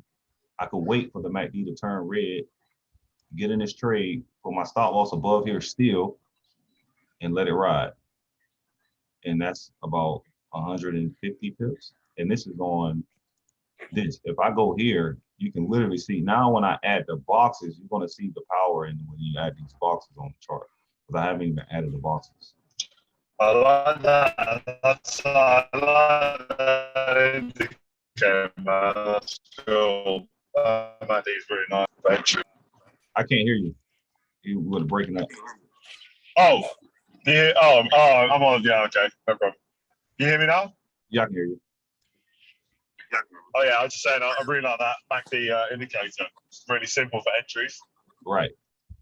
Got the volume, the MACD, and the 4 hour boxes. Real strong, Right. man. Right. So if you got 4 hour MACD clip, look at that. Look at the moves you catch with when it's clipped in the red. You already know you're selling it. You get in, you just hold it. It goes up, turns green, then drops. Same thing here. You're buying, you know you're buying, so you don't care about it selling. You're looking for buys. You could hold. That's 55. Or another one. Another 44. Like this is, there's like, I try to make it easy for a lot of people. So a lot of people don't understand, you know, price action and structure. So instead of showing all that stuff, people know where a line that people kind of know where structure is. They just don't know if it's going to respect it or not. So that's why I took that out, eliminated it with these boxes. Then people are like, where's my entry? Well, enter on the MACD clip on the higher time frame, not the lower time frame. Lower your lot size so you can hold any drawdown that comes your way. That's just so how. is this indicator? It's on the 5 minute chart, but it's showing you the 4 hour. Yep. Okay, that's clever. Cool. Yeah, that's like I said, that's one of many I have. I have the Kumo breakout one. I have a bunch of them. I just don't use all these. It's because they show the same thing, so I don't need all it. It's just for people who. It depends on which one you would like, what you like to trade with. You know what I'm saying? So if you like to trade with it, you can use it. Well, I think people have a really bad concept of the MACD, and they think the MACD don't work. Some people don't think the MACD work for some reason. It does work. Like, you just got to line it with the higher time frame. You don't. I've seen some amazing MACD strategies. Huh? It's like a MACD. I've seen people do like 70% with it. When they use it with structure, they get really, really good returns.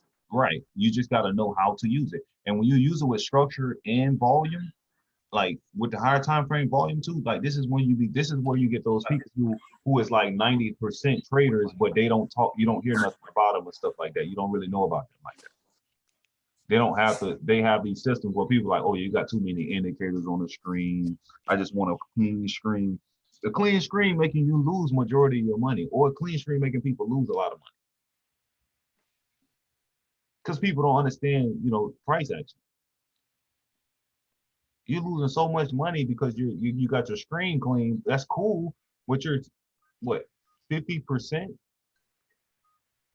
And you have signals, and majority of people losing their money. Like, I don't think that's a good idea. Or people catching 25 pips. I think 20 pips, and then like I think this specific strategy here, it could help out a lot if you understand price action. Where would I enter this trade? We know we buying from this box. Well, when it turned green, you put your stop loss above here, you could have rolled it up to here. You're still the 4 hour structures. Where do you enter? Well, it's still green. It turns red, you in this trade, you could hold it from here. With the 4 hour structure, it turned red here, you're in this trade, comes back, drop down. You're in this trade 41 pips. Like I try to make it as simple as possible. I don't want people to make things difficult. Like I said, I got a lot of other stuff I can show you guys, but I don't want to show you and overwhelm you guys. I just want you to keep things simple. If you keep things simple, you're going to make money with the strategy. It's just that simple. I don't want, everybody to make it difficult. Look at that buy. Like, don't make things difficult. Look at that sell. Look at that. Like, you was supposed to been selling. It told you when to sell. The MACD been clipped for that long on a 4 hour. Yo, could you just check GU if that's all right? Yeah. Thank you. I just want to see if your chart looks the same as what I've got on mine. Yep. Does it show it? So would you be banned from there then? Say it again. Would you be banned from there? Banned? You said what? Buying. Oh, buying from here? No. Yeah. Nope.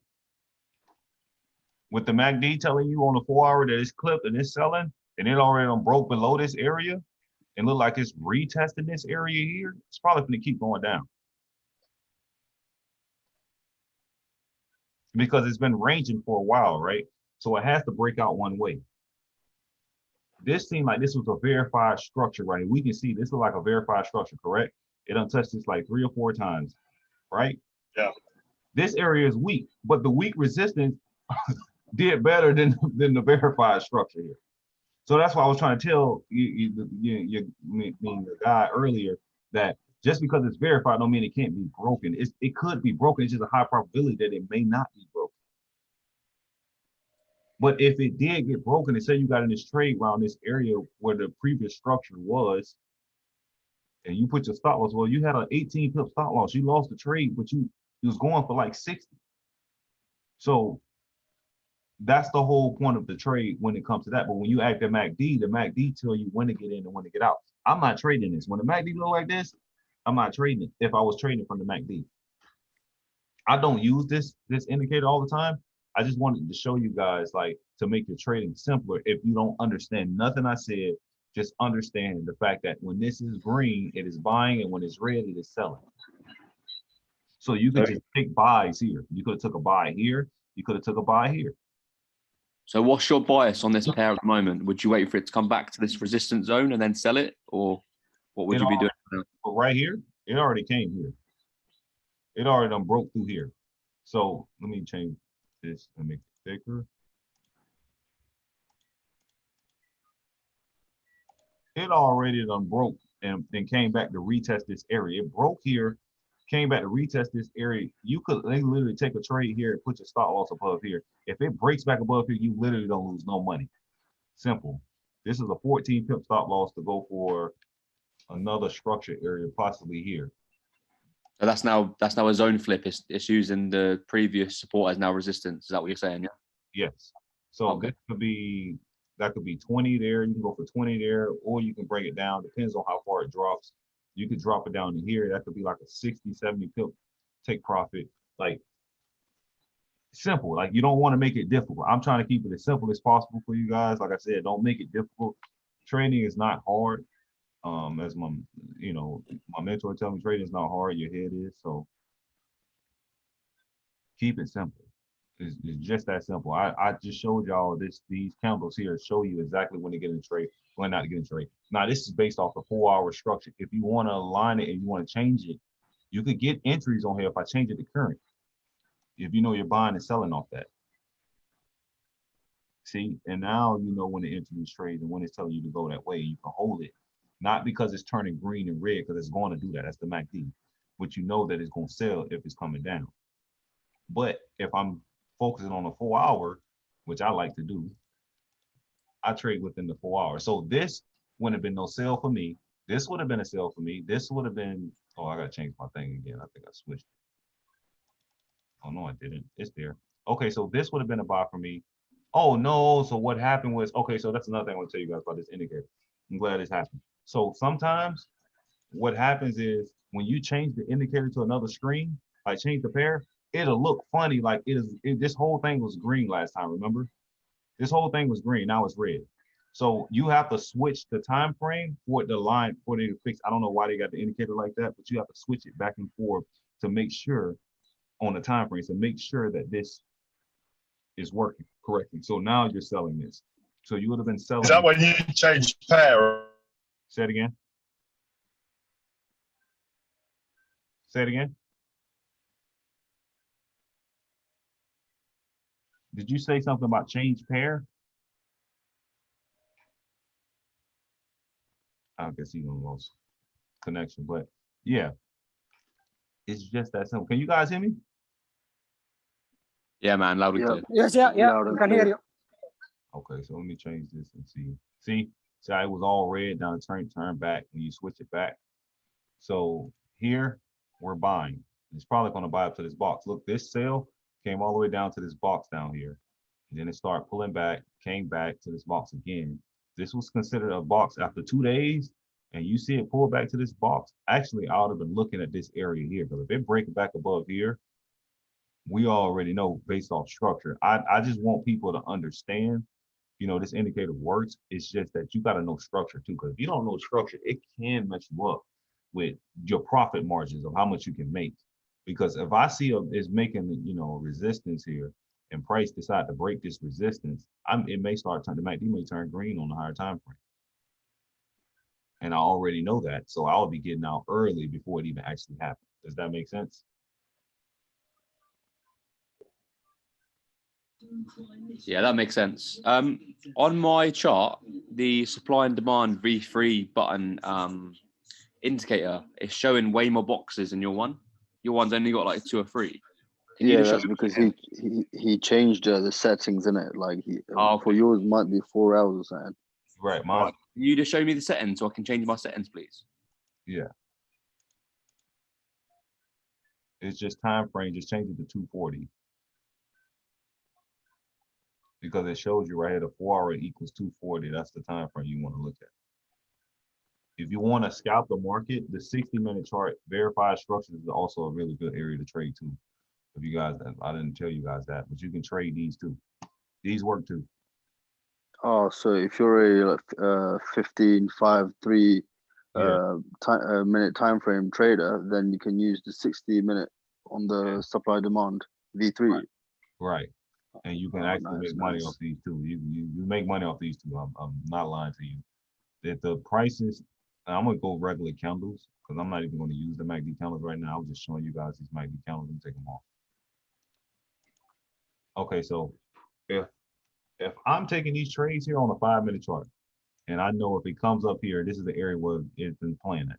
I get in this trade here, I put my stop loss above here, and I'm going for 40 pips or something like that. If I lose this trade, I don't really care. I know that the boss is going to always play out my direction always. Here go another structure. I take it to this box. I call it 38 with a 13 pip stop loss. Here go another one. Box came here, came down here to this box down here, start turning around. If you want to learn your entries, why would I enter like this instead of up here? Well, my whole moving average would have probably been cliff and price, and I would have been right here. You get in this trade, you up 37 pips. That's up to your discretion. You want to get out, you can hold. If you're holding the trade, you want to hold it. It went up 78 pips, but I probably would have got out here because this is where the structure is right here. That's another trade. It came back to the box again. You get in again. My whole moving average started turning around. It went up 24 and then pulled back. My stop loss is still below the box. And it went all the way up here to this area again. Got another entry. That's another trade I won. Came back here. Whole moving average start turning around again. I get in around here. Put my stop loss below the box. Price went up here. Came back. Went up here again. Broke it, but came back to retest it. You could actually held it if you wanted to, but I would have probably got out right here and called 30 again. So that's 3 trades in a row. Like you win off these boxes. And I did my analysis on it. You can do your own really analysis. Go check out on your own and see how many times it respect the box and how many times it didn't respect the box. And you're going to see that majority of the time you won. I done seen it respected GJ on a 60-minute chart respected it, I think 11 times in a row. So, and it may break it once or twice, but majority of the time your stop loss, the risk to reward is so good on these type of trades. You could trade so many ways. I'm trying to give you guys so many options because some people still don't do the London session. Maybe you're not up during the time. Maybe you're working. So there's other ways you can trade it. You don't have to trade the London session. You can trade it when it hits the box. You can put pending orders in the boxes. Pending orders in the boxes and put your stop loss below the box. When it comes to hit it, it's a really good trade. Then, like I told you guys, I have my order block indicator on here. And then it shows me where my order blocks is on a lower time frame on the 5-minute chart. If I go to 15 to show you what the order blocks here again. These are the areas where the order blocks are showing. If I want to look at a higher time frame order blocks, I just change it from the amount of candles that I want to show to like a 100 or 1,000. Depends. You know, you spoke about setting limit orders. If you was to do that, what would you recommend for a stop loss in that situation? Oh, right above the box. Or right below the box. Okay. Is this on the 60-minute? Are we using the 60-minute box? Yeah, these 60-minute boxes, but they're showing up on the 15-minute. Right, cool. Yeah, so that's how I would do it. I would keep it simple. I don't want to make it difficult for you guys. Look at this. This area here was a broke structure here, right? Well, I didn't get my retest. When did you get your retest? It came back and retested it here. Came back to retest. I'm in this trade, 10 pip stop loss. Bare minimum going for 20. I'm already up 14. It went down 30 something pips, but I went 20. You can get out 20 because that's 1 to 2. Or you could have took the 30 and you seen this consolidation here, and then you seen it make a box here on the hour chart, you could have got out. This is a weak support too. So by the way, I usually take, if I'm doing it from the 60, I'm gonna give y'all a hint right now. If I'm going it from the 60, I got 2 of them on here. What the? Let me fix that. Let me change. Oh yeah, I do got 2. I'm sorry. Hold on 1 second. When I'm doing it from the 60, I change the weak. I take the weak zones off. I don't want to see no weak zones. And I'm gonna tell you why. Because they're not higher time frame structures. So I only want to see the strong and the verified and the untested and the turncoat. Them the only ones I want to see. Why do I want to see those? Because these are the most high probability trades when you're trading on a lower time frame. If you're on a lower time frame, you want verified boxes. You don't want no weak support. It shows you where weak support at, but I don't care about that. It's going to break out one way or another. Does that make sense? Yeah, that makes sense. Look at that. The strong support, and then hit this 4 times and reject it. This is a 60-minute chart. This ain't no 4-hour structure. It's probably from a higher time frame box. So when price get back here, I will put a pending order here. When price get back here, you should be looking to buy it and putting your stop loss below the box. So you can do trading on the 5-minute, 3-minute, right? Say it again. So you'll be able to scalp it from the 5 or 3-minute or 1 minute. Right. If you want to scalp it from the 5, 3, or the 1, that's you can do the same thing here. Just that you're gonna have boxes. The boxes ain't gonna be there like that because you're from a 60-minute chart. You see what I'm saying? Yeah, as in you will enter in the 60 minutes box. Get a lot of noise here. I don't like trading for 1 minute because you get too much noise for me.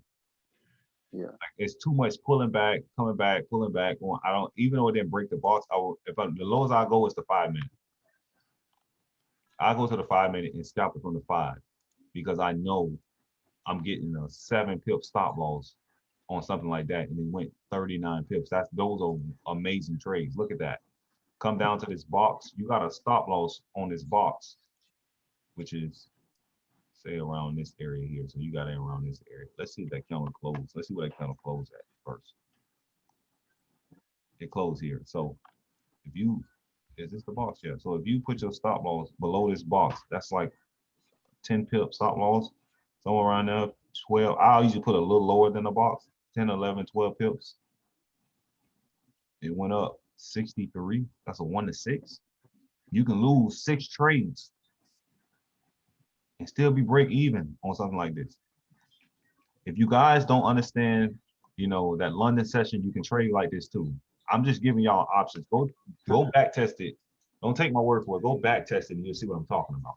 This is an order block, by the way, that showed up right here. It's right here. I'm gonna change the color of it because I don't like how it looks.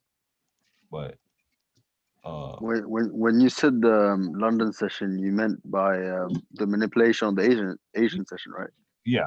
If you don't want to uh, trade that, and I mean, if you can't trade it and it's kind of a little difficult, you can trade it this way too. I'm giving y'all options on how to trade. I don't just think you should trade one way because the market is variable and it does different. I mean, it does a variety of things. It's different entries. It's all people trade all type of ways, and there's different type of successful traders in all different areas, right? It ain't just one specific way people trade that makes them a lot of money.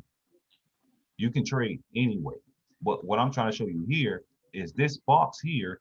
It's an order block. I will put a when this order block popped up here, I would have been put a pending order right at this area here. Because this is a high probability trade. It's an order block here. It's within the box. I'm putting my stop loss above the box, which is about 10 pips. So I'm gonna put it up about 15 pips. And I'm going for 30 bare minimum. Price started dropping. I caught my TP was smashed right there. Just like that. Like I can go to any pair. I can go to DJ, same thing. DJ, the same thing. Look, DJ, you took this trade here. DJ broke above here. Okay, that's cool. It broke above, came back to retest where it just came from. This candle here came back. This was a wick candle at first. It came down red and then brought back up. You could have got your money back. Or if you took this from here to here, this is a 268, which is 26 pips stop loss on DJ. And people are like, well, I lost 26 pips. Well, look, guess what? If you take it here, if you took it here on this trade when it dropped all the way down here, because it made a structure here, look at this one. So that money you lost, you caught 3,000 pips here, but you caught, which is 300 pips. You lost 26 here. So it's up to you. Like I said, it's like you can do this on any pair. I can go to gold, do the same thing on gold. Gold does the same thing. Gold was new. It was farm day. That's why things structure was broken. When non-farm day happened, you know, they're breaking structures. You just got to know the high time frame analysis, because the higher time frame analysis is where, you know, you can kind of see what market's going to do. See here, look at the daily. The daily just can't, look where it wicked off. It wicked directly off this box on the daily, right? Do you guys see that? I saw that live Yeah, on yeah. Friday. Right. Look at this box here. So any other time frame, the lower time frame is finna break all those lower time frames. Go to the 4 hour. Watch this box. I guarantee it was a box that was broken on the 4 hour, maybe right here or somewhere. Watch. Look at that. What did it do? Broke straight through it, broke straight through this one and keep going down. Because it's the daily was coming off of a box. If a daily is coming off a box, it's gonna break all those lower time frame boxes. That's how you that's how you see this. And you would have had a up on non-farm day before everybody else. By the way, we took this trade, by the way. Me and my girl took this trade, this sale. We took this retest here and sold it. We got out here. We got out here and it still dropped further down. So this was about almost, I think about 600 pips in total. When it retested this area, I had a stop loss right above this bar, about 45 pips. It dropped almost 500 pips down here. So we just got out here though. But I'm just trying to tell you, like, we kind of had already knew the higher time frame analysis, what was going on. So it's not rocket science, bro. It's simple as possible when you just trade from the boxes. If you lose and it breaks the box, okay.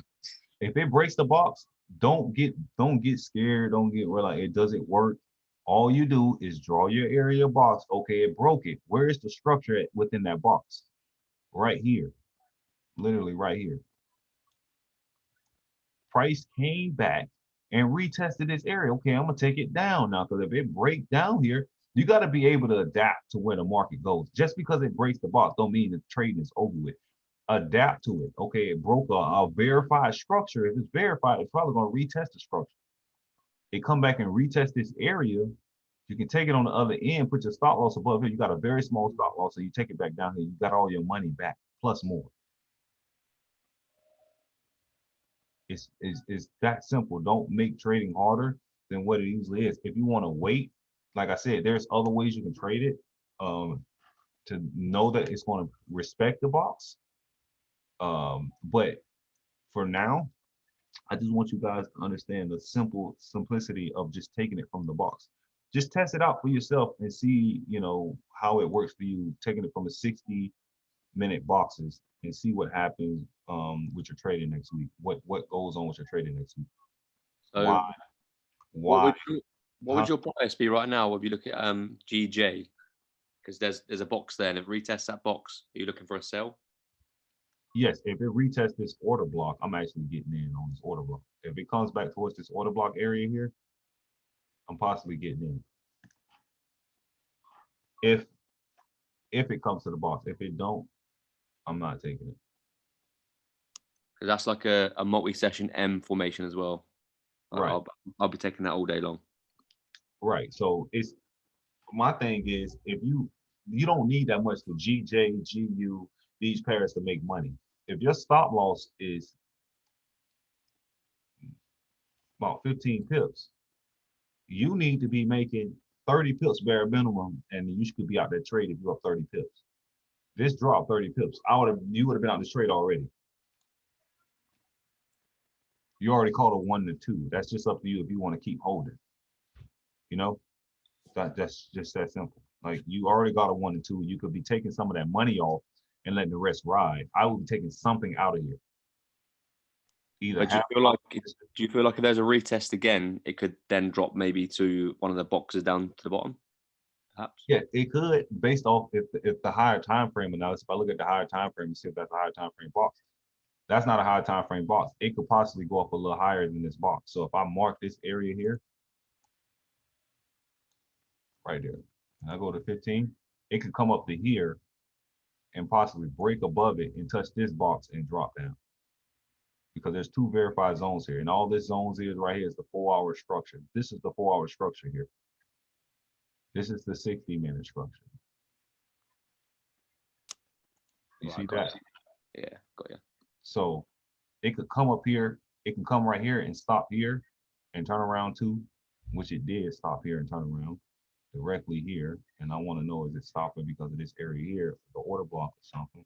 But yeah, you want to keep it simple. Like, when they get to here, take that trade, or if it get right here at the 15-minute chart, you got a very small stop loss. I'll be putting a pending order. If you want to put a pending order here, you put a pending order here. You don't have to put it with this order block. If you feel more safer putting it here, put it pending order here. Price come back to this area at this pending order. That's a really good trade. Put your stop loss above this area, right in this between the boxes area. If it breaks it, your stop loss, if you put a pending order here and price comes up here and touch this area, you got like a 10 pip stop loss.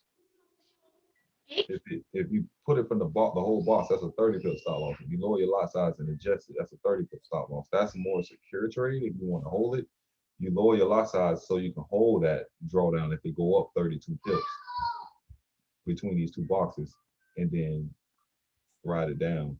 And if that's a 4-hour structure, I'll ride it down. Bare minimum is probably about here, which is 100 pips.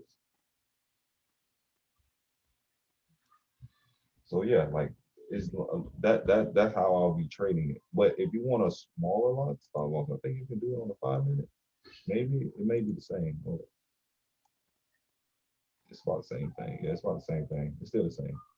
I think because it's Monday tomorrow, I think obviously it's trap move Monday. I'm thinking it's going to probably retest that area and drop. So I'll be looking to make that trade as well. Right. I might do 2 limits. You said about putting a limit on the first box, but I might put up another limit on the second box as well, just in case it does go higher. Right. Yeah, you can do that. And then one right here. You can have 10 pip stop loss on each one. So either way, if you lose this one and it comes up here and goes down back to bare minimum here, and then if they want to keep rising, say if we want to keep rising and it comes here and it drops down to this area here, or this structure area here, somewhere around here where it's been consolidated, you still made all your money back on that trade. Even if it dropped down from here and dropped 20 to 30 pips, you still made your money back from the 10 pip stop loss. That's what I'm trying to get you to understand. Like you want to make sure you get your money back from your loss from that trade. But as I stated, the Asian box, it works. It's just that a lot of people still can't see it. Don't know the entries. So I try to make it simpler by just taking it from the box. If you take it from the box, you're really good. If you take it from the box and then let's see, I like to take it from the box. I don't like to take it, when everything aligned with the whole moving average and all that. But you can use the whole moving average to enter the trade. You're just gonna get a bigger stop loss.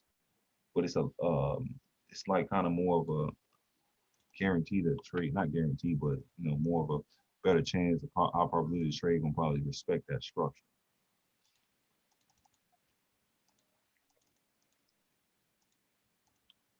So you can see here, if you got in here, you would have called that trade because it told you to get in when the whole moving average turned. Same here. Same here. Like you can take it with the whole moving average. This pair ain't got that many boxes.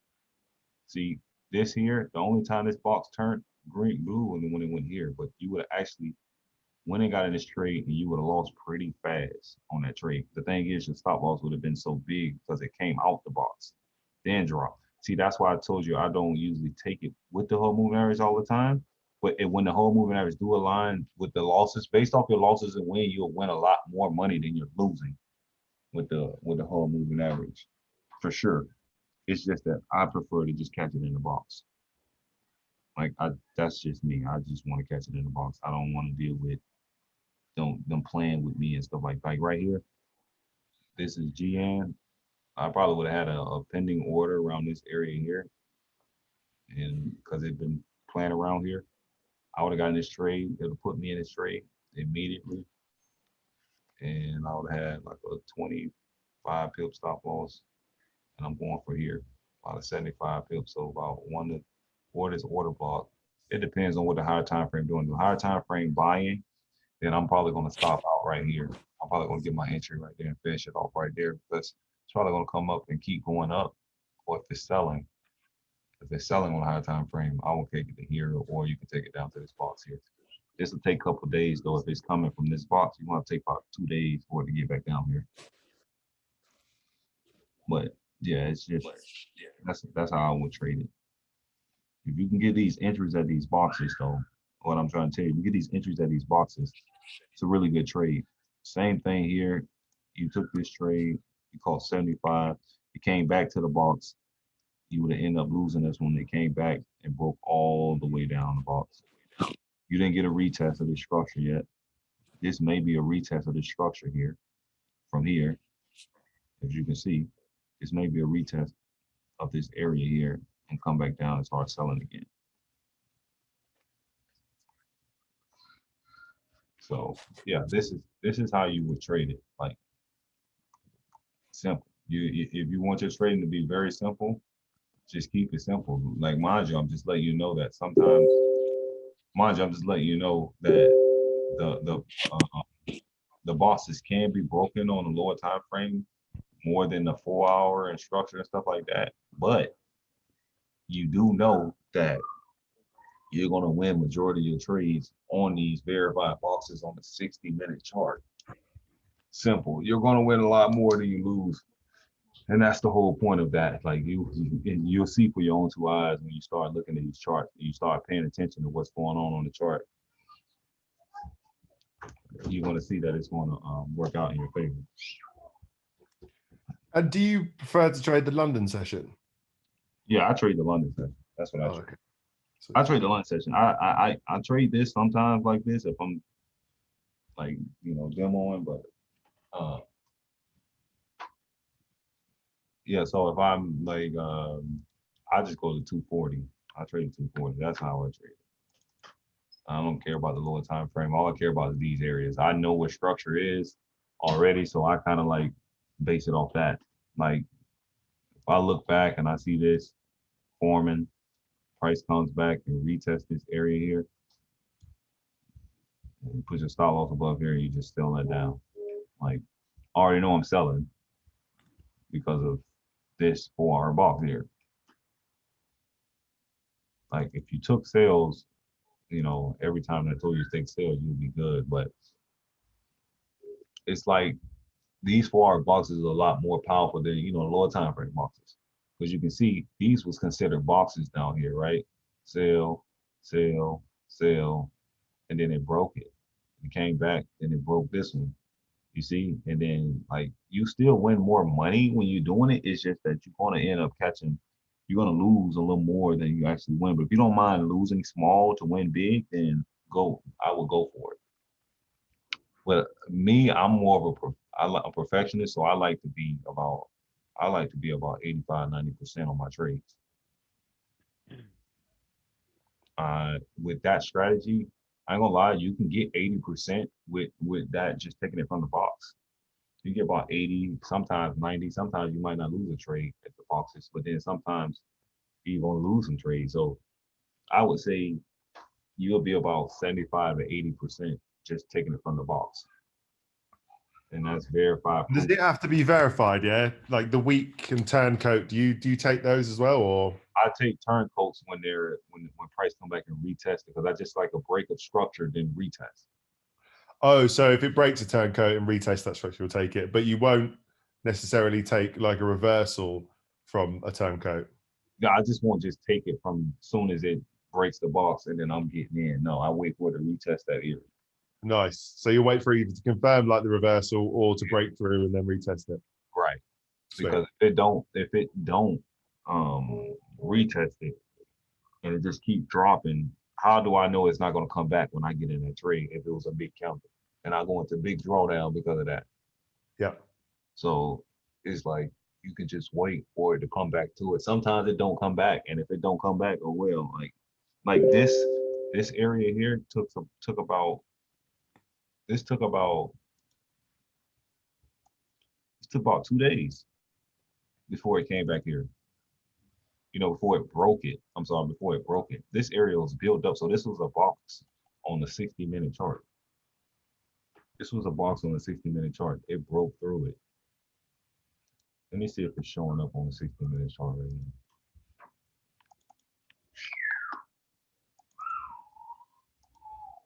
It's not showing up. I don't know why it's not a box there. Hold up. Maybe it's on the 15th, because this is definitely a box area for sure.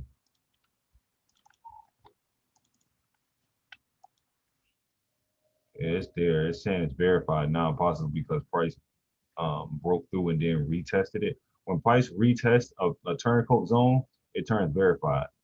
That's another thing you need to understand too. So it could be a turncoat, like it's a turncoat resistance, right? It never retests. If it come back and retest and solidify itself, it can turn into a verified zone and drop down. Does that make sense? Yeah. So that's what happened with this area here. But I know for sure that this was a box here, because price played here the whole time for like 2 days. And when you see this happen, when you know the high time frame analysis, you kind of already know what's about to happen. A lot of people think they're going to buy. Retail traders think it's going to buy. Not me. I already know it's selling. It's going to break through this. And when it do, broke through, retest. I'm not taking no trade here though. I'm going to wait to see what it does, because I could be wrong. I'm not 100%. You know, it's not 100%, but I can wait for it to break out either this way or this way. That's the last structure that it just came from, which is all this over here. Price decides to break above here and retest this area. I know I can take it to this box and put my stop loss above here. If it comes down and retest here, break here. This is the laser way of trading, as ICT call it. When you trade with just the break of structure with the high time frame, it's just the lazy way of trading. If I know the trend is buying, I can just trap price. I just trap price from here to here. If it breaks out of this area, or I'm not looking for no sales, so I'm not even putting it at the bottom. When it break up, retest this area, I'm in the trade. And you notice this is at what time is this? This is the Asian session. So you can trade in the Asian session with this setup, with these setups. Like people think that the market don't move during the Asian session. It doesn't move as much as the London session, but you can take entries at the Asian if you with the higher time frame trend. If you know how to trade it. Like once you understand this stuff and start mastering it, you don't have to, put yourself in a box where you only trade at certain times. Like you only can trade at this time. You get what I'm saying? Yeah. So this right here, retest, that was a buy. That was a really good trade there. A couple of lows, like I said, in a week, you only need about 3 to 4 of them a week, and you're pretty good with the higher time frame analysis. This is when your fib come really well. From here, let's see if the fib came back to here. What did it come to? The 75% level, and then it dropped down to it came almost down to the 100% level. There's another. I'm not gonna show you out that one. That was a little. That's a little advanced, but this here is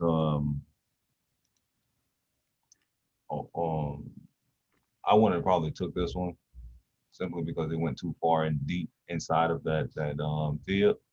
But usually I look for a fib to go about the 50 to 618 the next following day. So I don't really see any setups that did that specifically for that day. If I draw, let's go to my boxes. Let's go to a pair. Let's roll my boxes up. Let me take these off. I think I took the whatchamacallits off too. Oh man, let me go to another chart.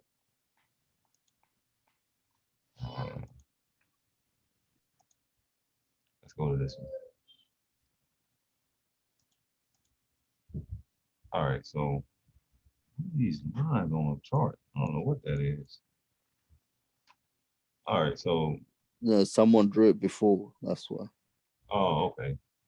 Someone needs to erase it. Whoever drew it has to erase it. Okay, I was wondering what that is. So here, I would draw my fib on the following day from here to here. Change the color of that again. And I'm looking for a rejection usually at about 38.2 to 50 to 618. I really wanted a 5618, but if I don't get it, the 38.2 is still a really good area for TDI, or the RSI is oversold. And what do we get? We got a 38.2 here. So I'll be looking for a buy around this area here. You're gonna put some stop loss down here somewhere and just roll it up. Another one, I would have took it from here the next day, draw from the high and the low of that day. Where did price come back to? The 38.2 level. Stop loss goes below here. And you ride this up. That's a really good trade too. That's So do you another do one. the high and the low of the previous day? Yeah. Oh, okay, cool. Yeah, so I go to high and the low of the previous day. This is a really good one, I guarantee you. I knew it. I can see how I came back. This is the 618 area here. Stop loss goes above here. That was a good trade there. The next day. When would you enter that? Like, would it be like an engulfing or like a morning star or something like that? Yeah, an engulfing. Okay, cool. I would look for the engulfing on that second leg. Here we go again. Where is this? The 618. This actually came to the 50%. I probably would have got in here. I'm not gonna be. If that was a double the double M right there, I would have probably got in here. I'm gonna put my stops above here. It actually came up a little higher and then dropped. So it just depends on your entry. But I have to give myself some room, honestly, because I know sometimes I do enter early, like around here, and it actually decided to go a little higher. So yeah, that's another way. But then sometimes you don't get those entries. Like I set this up on this day, the market never came back up. It just dropped. So that's you can trade it this way too. That's something I've learned. that I was just doing a lot of studying on, and I started studying it, and I seen that that works pretty well if you can find where the structure is, and you just draw it from the bottom of the high of the structure and wait for that retest. And it came to the 50% level here. You can see how it came. You know it's coming around because it's starting to range right here. And you know you're buying for the next day. So this is Monday, by the way, too. So I told you with Monday, this is Friday. Monday, the market is still going up. Tuesday came up. Why? Because you're with the higher time frame structure. So price came down, played around here, and then went up. You had a very nice trade right there. Here, I didn't get an entry here. This is the 25% level. I'm not taking no trade at no 25% level. If I was just taking it off the fib, I'm not taking it. And it didn't come and stop hunt people. See, this is another thing. Remember I told you guys, like they stop hunt on either side. So sometimes they'll stop up here. They'll take all these breakout trades. They know they're going this way. They could drop down here too and get these people up here. Once they come back up there, they'll pull it back again and come back. But a lot of times they'll pull up here like this too, get people out and then pull back. I mean, get people in, then pull back directly below their stop losses and then push it back up. So if you see that and you see it's making a W formation, if you can like do a little research on it and start studying this, you can actually, this is a setup. This is a form of a setup. That's how they trade. And this is how they get people out sometimes too. I told you the equity, the liquidity is on this side and this side. So yeah, that's another way to trade this. I have a couple ways I trade it. Like I said, I found out though, if you just do your research, go back test it, you will see that you will win majority of your trades once you get that push up and that and drop. Like if you just look for that setup, you will catch a lot. You will win a lot of your trades. Like this one was a really good setup. Look at that one. That big drop right there. You caught that big drop. You already knew you were selling. There's a box here. So look at, you caught that big trade that day, and you caught this big trade this day. That's over almost 200 pips on USD CAD. And then being that they drop so much, they're going to range for the remainder of the week. See that? It didn't really go anywhere. It didn't break. It didn't break this low. Didn't break this low until next week. The next week, it came back up. It was ranging, and then broke the low. And Thursday it dropped back down. Now Friday is up here. Now it's pushing back up. But you can see, being that they did so much of a move here, they have to rest. You know, it has to rest.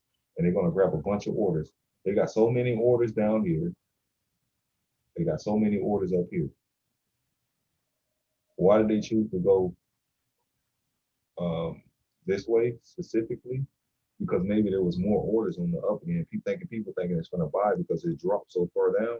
People think it's going to come back and go back up because it dropped so much. It's a gap. Like, you know, this whole area, there's nothing here. So price don't usually like do that. They like to come back and, you know, fill that area up, and it didn't fill it. So people's thinking it's probably going to buy up after that, and it didn't. And it ended up dropping again. So yeah, like, do you guys have any more questions about this or not? Just out of curiosity, what does this chart look like if you use the BTMM template? If I use the BTMM, this is the BTMM template. Oh, is it? Yeah, I just changed the settings on it. Okay. It's right here. I'll reset it and show you. It's just because that's what I'm used to seeing. Do you know what I mean? Yeah, that's it. I just changed my settings so I don't see all this noise. I try to remove all the noise. I already know what I'm looking for, so I remove all the noise out the picture and focus on what I need to be focused on. Got you. But yeah, that's definitely the BTM setup. But I used to I used to I used to trade, you know, so many ways, bro. Like I had so many ways of me trading that was just so horrible. I went back and looked at some of the charts I used to have when I first started, and it was like, what was I thinking? And I thought I had it. I thought I had all the answers to it. But this is the way to trading when you're trading with the 4-hour one. Like the mentor told me, these 4-hour boxes is so powerful. Like eliminates a lot of the noise. Like if you're only looking for sales, like a lot of people don't necessarily know they don't know how to trade. Like they may have an indicator that's really good, right? Then they think the indicator is bad because it's giving false signals, or they call them false signals. I don't call it false signals. I just feel like you're going in the wrong way of the trend, so that's why you call it the false signal. So when you're going with the trend, this is just a whole nother ball game. Look at that M there. That's a really nice M to the drop. This one here, this is what ICT calls seek and destroy day, where they're just coming back and forth. They're not really picking away. So this is the day where you probably could lose money because they're seeking and destroying everybody's stop losses on these trades. This day I don't have a trade because it didn't set up how I wanted to, but I told you what they like to. They like to break below if they're going to sell. Come back up here to the 50%, because that's what people usually have their stop loss, right above it or right below it, right here. And then they drop out. That's another. Yeah, on Thursday, that looks like a type 3 M formation out of the Asian box. Right. See, so there's so many like setups. Here go another one. Come up, get all this money up here, pull directly back down below this, and then rise. Like it happens all the time. So that's another setup they like to use. I just don't trade that one like that because I haven't really pinpointed, you know, the accuracy on how many times they do that.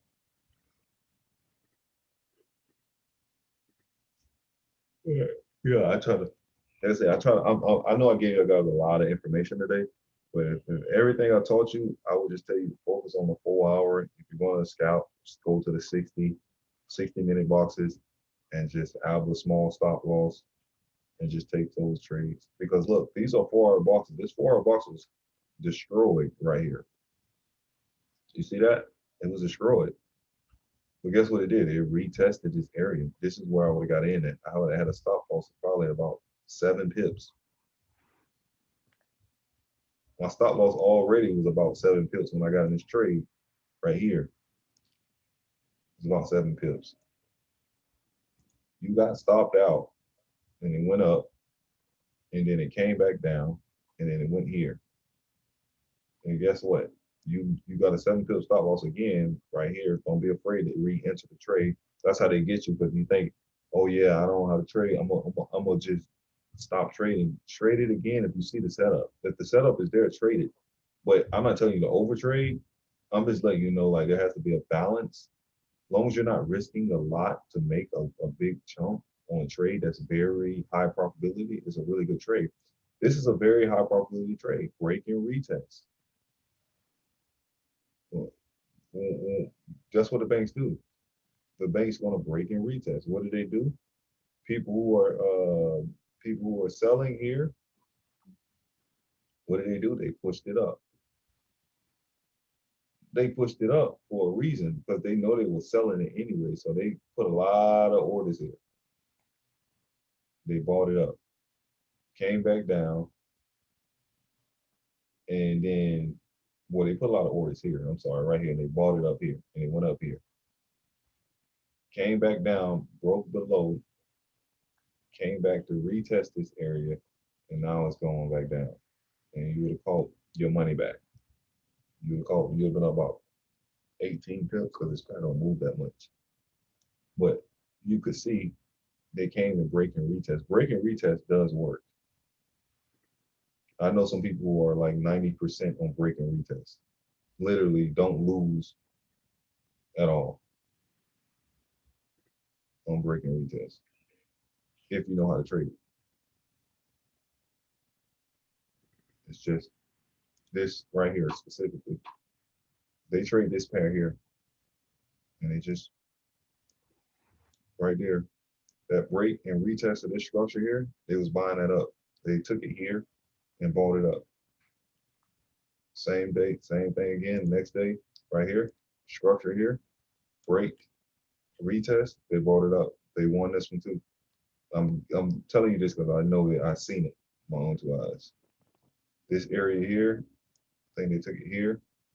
Price broke below. I think they had the box very skinny right here. I'm not sure how he drew it, but he drew it really skinny. He had the box here, and this retest here was the candle he got in and dropped all the way down. So yeah, I know people who are very active break and retest. Break and retest is a very powerful way to trade too, if you know how to trade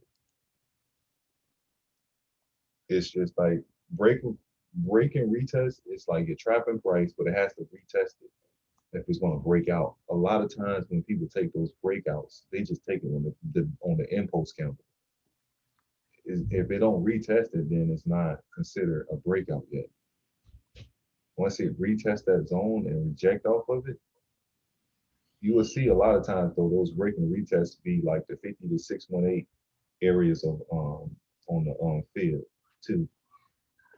So yeah, that's basically how I look at the chart when it comes to trading these pairs, so on and so forth. Like if you can trade it this way, you can make a lot of money. I'm just letting you know, like you just gotta find areas.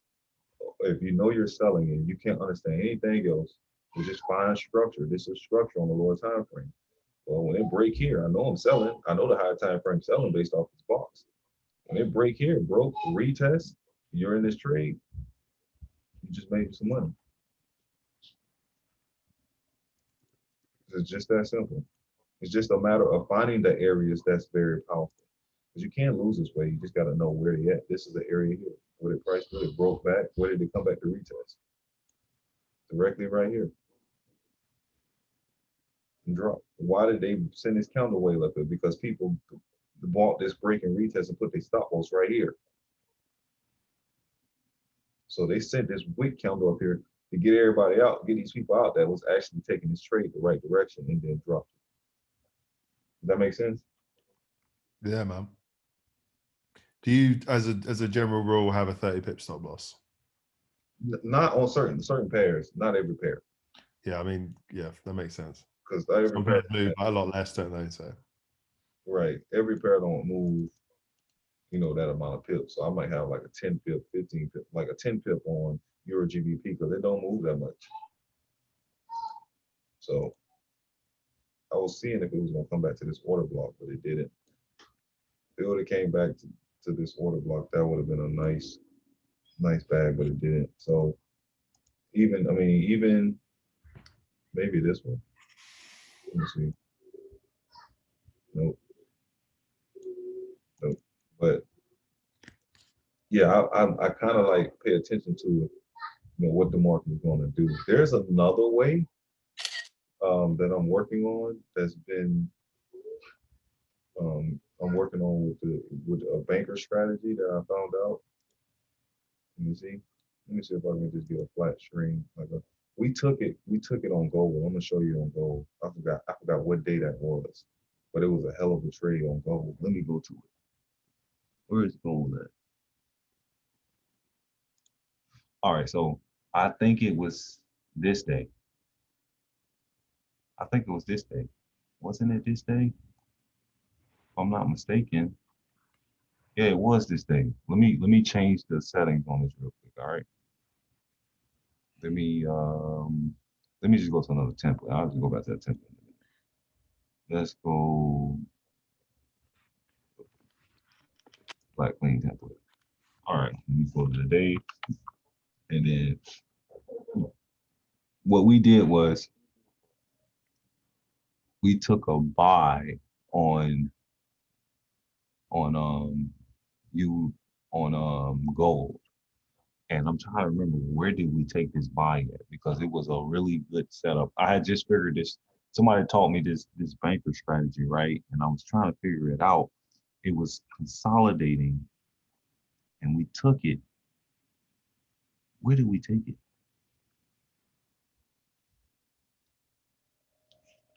I just don't remember. I have to ask my girl. I don't remember exactly where we took this trade. I think it was either the buy. Oh no, we took the sale. I think we took the sale. So yeah, when we took this trade here, I think it was this one, if I'm not mistaken. I think it was this one. If I'm not mistaken, I think we took that. I think it was little to no drawdown on the setup, but it was showing us how to get very, precise entries on the setup. Let me It add. was last week, around 1810, like yeah, Monday or Tuesday, something like that. Right. So let me see. The price was 1810 though. Okay. 1810. So it was around this area somewhere over here. It was a buy then. Was it, you said what day was it? Tuesday? 8-3. Yeah, 8-3. Okay, so August 3rd, yeah. right here, we took it here. I think we took it here, yeah. I think we took this here and it bought up. Yeah, that's where it was. Right, and it bought up all the way up here the next day. And it never broke that area, I think it was right here. So we seen price break up right here. We got in this trade immediately right here, I think. And we was up. I end up getting. No, it was the first. It was the first part, right? Where it bought up and then it pulled back. Yeah, right there. That it was like down there. Yeah, and then it bought up and then it pulled back and then it consolidated and then bought all the way up. Okay, where do you see this at? So I need to see that. Where do you see that at? What do you mean? Like that. Oh, so hold up. Is that you, babe? Yeah. Okay, I'm like, who is this talking? Because I had forgot. I don't know who is this talking. All right, so where was it? Yeah, right where your marker is, your cursor is right there. Right. So hold up. Where did we get in at? How did we get in this trade? Because I forgot how we got this trade. I believe it was like the lower time frame. There was a box there. We took an order block though, but I want to know where we took this order block. I thought we took this order block around this area somewhere. Did we or did we not? Was it an order block? No, Yeah, it was a block. It was a. Yes, it was. Remember, when we took an order block because I was showing. Remember the banker strategy, and I was showing it to you, and then I took it, and we took it when it hit it, and gold went straight up from that area. It touched it. It barely touched it. It went straight up. Oh yeah, I don't remember what you're talking about. Yeah. Let me see if I can find which candle it was. I'm trying to remember exactly where it was at. I don't know. Bear with us, guys. Hold up. It's all good, man. Yeah, man. It was a hell of a trade. Oh my God, that trade was crazy. Like the entry on that trade on that order block was crazy.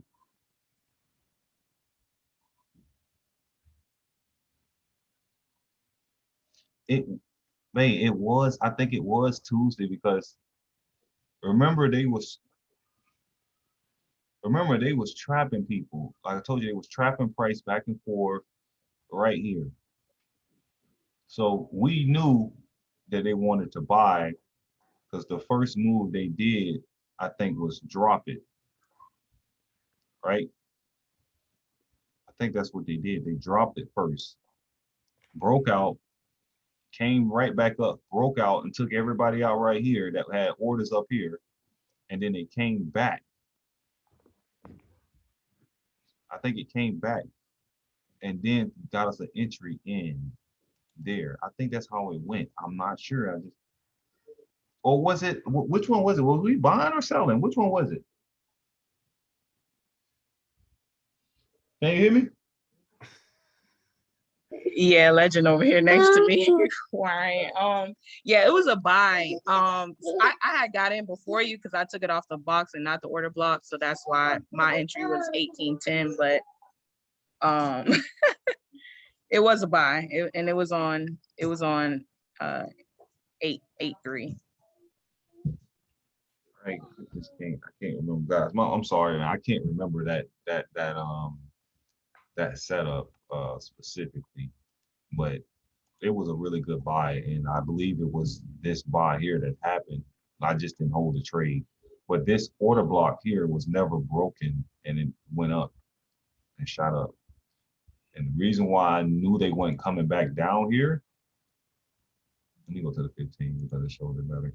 The reason why I know they weren't coming back down here was because they had a lot of money down here. It was so much money in between these two ranges. They wasn't coming back. And it definitely shot up and went all the way up from this order block. You see it was respected the whole time. They almost, if I say they almost came and retouched it, as you can see, they almost came and retested this area here again. But order blocks are very powerful once you understand how they work on a higher time frame. If I go to the 4 hour and start marking up order blocks, you'll see the power in the order blocks, and when you line them up with time frames and stuff like that. So if I go here, this is considered what price did some crazy stuff here. If it comes back to that area, that's a very good trade there. Previous candle here, price did come back to there, and as you can see, you could have caught that little miniature buy. That's not a miniature buy on gold though. That's like 135 pips on gold from that order block there. Same thing here. Big candle. How you know it's an order block? When you see them big candles, like price been playing right here the whole time, right? See this whole little small area here. This big candle here that broke it, that's how you know this is a banker's candle, because it broke one candle, or this the candle before it broke this whole area. That's what a banker's at. What did it do? It came right back to this area and sold off. And I'm gonna show you, if I go to the 15 to hone in on it, look at the tap on that. Look at the tap on that. Look how accurate that is. And this is what the type of trades they were getting. And it was catching one to, this is a 400. This is that same trade I told you when it dropped. There was an order block there. Look at that order block. You knew you were selling already from the 4 hour structure. If you know order blocks, that's even better, because now when you get this trade, as soon as it touches it, you could add a pending order right here. Put your stop loss a little bit above there, probably about 30 something, 30, 40 pips on gold. And there you go. That move was 500 pips, as you caught it at the top of the entry. This is the type of setups they was getting, 1 to 20s and 1 to 30s and stuff like that. Do you get it to say the name of the day? Sorry to interrupt you there. I just noticed it says like Thursday, Friday. Where is that? That's the just an indicator I found on it. Just say days of the week indicator. I can Google that. Cool. Right. Yeah, I just wanted to figure out. I just want to make sure I know what day it is. I mean, the days, and not get a good for back testing for sure, to see like what happens per day. That'd be really useful. I'll Google it. Thank you. All right, so this was reversal day, as you can see. Monday, Tuesday, this was considered reversal day. Wednesday dropped, Thursday dropped, Friday dropped. Actually, bulk didn't drop that day, but Wednesday was the buy up to a structure, sell, sell, sell. So yeah, like you can see this structure here though, like this is very powerful strategy when you understand how the order blocks work on a higher time frame. Like they're very powerful. The fact that this move just happened, this was a big move. And I can see here, where's this order block? Right here. The reason why I didn't pick this one, you could pick this one. The reason why I didn't pick this one though, is because price came back and then used this one, because this is the one that broke all this structure down here and came all the way down here. So I used this one. Now I go to like the hour chart and look for that area. Let me make sure I can find out. What day is that? 14, okay. I'll go back to that area. That 1804, I don't know if you said that we caught that one. We caught that one as well for the sale, that drop. Yeah, I told them that we caught that. Oh, drop. yeah. We got out early. I told them that earlier. Here we go. So this is the area of the 14. Price came up and touched this area. Let's hone in on the strategy. Let's pull back some and see 4 hour again. So this is the area. Let me mark this area specifically. That's the order block. Let's go to the hour. Now it looks more of a what's called. So it broke down here. And what did it do? It came back to retest it right here. That's the retest of that order block. That big candle there.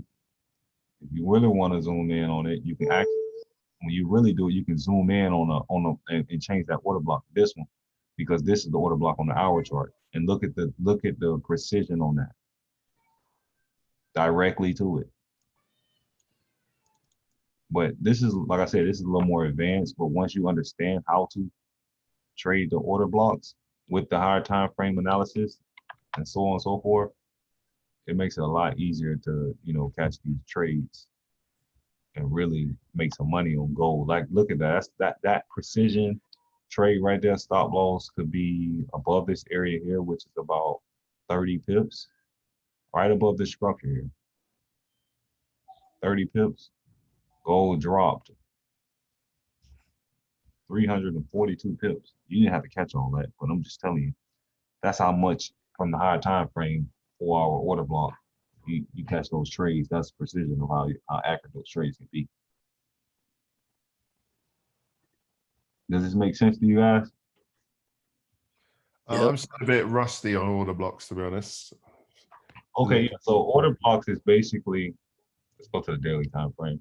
I know kind of roughly what they are, as in like it's where the bank's placed. There's a massive number of orders there, but it's spotting them. I still don't quite understand that. That's what I was going to explain. For real, So, okay. Yeah. I'm gonna keep it as simple as possible. Order blocks are basically wherever you see a break of structure on a higher time frame. The candle before the break of structure is usually so say if we're taking this one right here, right? This broke all this structure right here, right? You see, this is a daily chart. This is like probably 2-3 days, I say about 2 days right here of structure here, right? You can see if you draw here, what did price do here? Price broke through. So when price broke through here, this is an order block here, right here. Because this is the candle before the big move. Is it so the candle before the start of the move? Yeah. So these are what the banks are at right here. So if they come back up here, you could be selling right here. So some people put pending orders at those areas because they know this is where the banks are at, and this is where the banks are probably going to attack. So could we say there was an order block as just to the right, like the order block, kind of like where that pin is, that massive pin? Is there one around here? Yeah. For this move? Yep. You can put one right here on this area here. Price come back to this area here. It's probably going to drop again because it's in a downwards trend. So you have to be with the trend too, because like if you're taking it without the in connection with the trend, you can actually be in the wrong direction. Does that make sense? Yeah, of course, for sure. So that's how you trade it. But I just want you guys to know that break and retest work. You guys know that, right? Yeah, I like break and retest. I like how simple it is to see on the chart. Right, it's not difficult, but if you're doing it with the high time frame analysis, look at that break. Yeah. Look at that wick of the retest of that area. Even this one, stop loss go below here, you win this trade. It's just that simple. Break of the structure. Why don't I just draw like this? Because there's no precise, they don't necessarily have to come and touch directly there. I usually draw a box on it based off how I draw the supply and demand boxes. Like I draw it that way. I don't want to draw it as a box because they would definitely fake people out and you'll miss a move because you think it's gonna come all the way and touch this area all the time. Like a zone as opposed to like a specific line. Right. It's not just one area. So automatically here,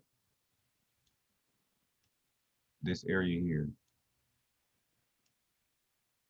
price came here and what did they do? They broke down. They didn't give me a retest on this area here. If they only gave me a retest, they probably did within the lower time frame on this candle. If I go to the lower time frame, maybe I could find an entry there. Maybe. Let's see. Where is it? It's almost like when you get, if you can get together enough capital, it's like the daily time frame is the one to trade. It's just like you need the patience and money because obviously you're going to be waiting weeks. Yeah, but if you can, like, you don't necessarily need that. If you 0-1 it, it's only $11. This move is $94. You call it $11 to go for 94. So you can trade it on 0-1. It's just that you're gonna have to, like, some people don't want to trade on 0-1 because they want to make big money fast. That's 0.01 or 0.1. No, 0.01. I'm sorry. Oh no, 1,000s. Right. Yeah, nice. That right there will make things a lot easier for you to actually, make money on this market. But if you keep it as simple as possible, like you can trade any pair. I mean, like any pair that they follow structure. Some is different from others, but if you know how to trade, once you understand this, the understanding of trading, then it makes it a lot easier. Like it's breaking retests of structures consistently over and over and over and over. And it's the 4 hour on SPX. If I go to the 15, which I like to trade on the 15, if I know I'm buying from a higher time frame analysis, I don't have to look at my chart to know that. I could just, put that indicator on. Well, I already know that it just broke this area here, because this was considered a structure area. Definitely just broke out of here. So it's probably going to keep buying up for now. It's not going down right now, but this area here, I just drew them boxes around those areas. So for about, and I can hone in on it and make it smaller when I lower the lot of time frame, to keep it smaller. So I don't have to keep it so big. Oh, so it's already retested it, to be fair, isn't it? It's broken out, retested it, yeah. Yep. So that's how it will look. So if you know, I can move this box in something, that's too much. Zoom out some, right there. So I already know I'm buying here to this box, selling here, buying here, selling here, buying here, just up when it finally broke out. It's ranging, but it's going to eventually break out one way, which means you're going to eventually probably lose one way. But it's not, like I said, you can't be guaranteed to win every trade, but you're going to win majority of these. You already won so much on these trades. If you wasn't over leveraging on this loss here, you deep in profits. So yeah, this was Tuesday. They sell from this box, but it came back and retested this box too, and dropped straight down to the next box. That's 379 pips. Came back to this box again. You bought it from here. 500 and some pips there. Came back to this box again. Stole it from here. 503 pips. 475. Did you lose any trade? No, because you're catching it in the box of a structure. 529. And then you end up winning this one too. Came again. I'm not telling you to take every time, but I'm just giving you an example. 480 pips there. Price came here, went down 200 pips, and then came back up and got you out for 100. If I'm up 200 pips, I'm not letting it go back and I'm gonna lose all my money. I'm not gonna lose all my money. I probably took about 50 pips when I seen it coming all the way back up here like that. I take 50 and then let it come back to the box and then got another entry here. Got another entry, went down 50, and then I'd have probably lost that 90 or 100 right there. And I'd be like, okay, great. They retested. I'm back up again. This makes sense, guys? Yeah, man, it's making sense. Yeah. Yep, it's making sense. Okay, yeah. So like I told you, I don't need that to use it. I can just draw my own boxes. I know how to draw my own, because being that when I got the indicator, when I first started using the indicator, I would have a problem drawing boxes. Like I knew how to draw the lines, but the boxes was the range was the problem I was having problems with. So after me studying that indicator over and over and over, I started to see how I was drawing the boxes and what was going on. So when you get this indicator, also study it. Don't just use it and not pay attention to what it's doing. Study it, why it's drawing it, where is it drawing it at, so you can be able to do it your own, such as on TradingView and so on and so forth. Because you know you're selling on a pair for a whole 2 to 3 days, that gives you your analysis for the next 3 days of how to trade it. Y'all make it harder than what it's supposed to be. Like it's not as hard. Trading is not that hard once you understand from the higher time frame.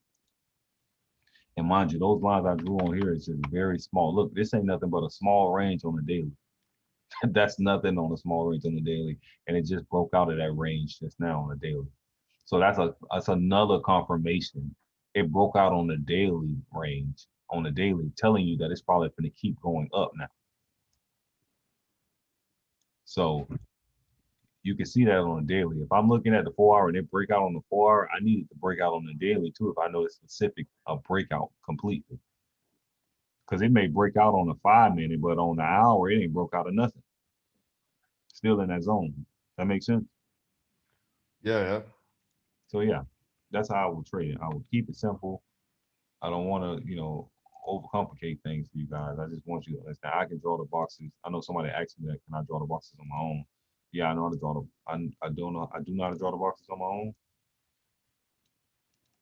I just choose not to no more because I don't want to have to mark up every chart if I don't have to.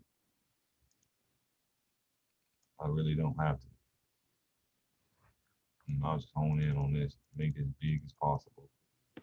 And then I'll just go to 4 hours, the smallest, make it smaller. And I can just do this because this is the area. I can move this area, but it's already on past this. It really don't make a difference. And I can just go like this, make it smaller. Probably put this up a little higher, probably right there. Go to the hour chart. Yeah, and I can just keep it like that. And that could be my entry right here. If it comes back to that area, well, look, all this right here, what did it do when it came to this box? Went directly up. It's going up.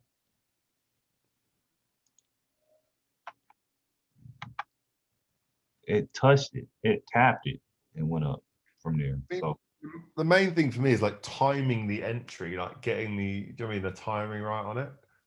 Right. So I find like I'll get in it, it'll just swing around, it will like go to my stop loss and then go my direction. I'm just like, fuck's sake. Okay, so if you don't know where to get in the trade on that, that's why I told you to put it. Did it break the box? Or you talking about just on? You just talking about on like the London set? Yeah, kind of just in general, not like a specific trade. It's just like, yeah, just making sure that I'm like in at the right time, not getting in too early, but also. So what is your stop losses? 30 pips? Well, you normally it's above structure, but yeah, I'm trying to do it at 30 pips as well. It depends. Yeah, if you're doing above structure, that's too close. I'm just letting you know right now. They're gonna take that out.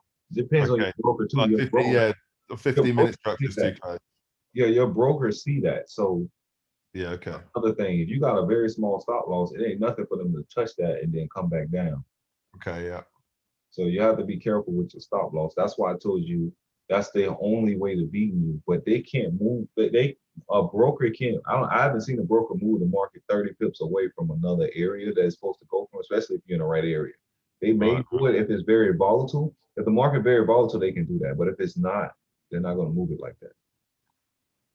Okay, yeah. The point of this whole thing is if you're studying it and you understand and you master it, you can be really accurate with these trades. If you lower your lot size, like I told you, that's why you got to lower your lot size because. Yeah, I'm not over leveraged at all. I'm like taking tiny little trades. It's just like I'm trying to learn the process. If you're taking tiny small trades, then you should just you shouldn't have a stop loss. Then you should have a bigger stop loss than the average person. Okay, yeah, got you. If your stop loss is, if you're only doing a 0.01, you can have almost 100 pip stop loss on a pair. because you're only losing $10 if you. I mean, that's all you lose. Right, right. Like that. If it's not going to go your way, like I don't tell you to do 100 pip stop loss. I'm just giving you an example. You could have a Yeah, I got you for sure. 50 pip stop loss and hold it for a couple of days and let it go your way, and you make the money. You make. But that's the whole point of just being consistent.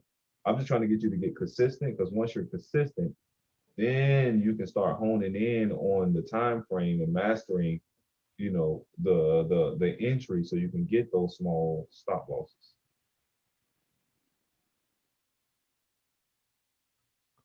Nice. Yeah, I got you. I mean, I had a break-even week this week, which is like nice.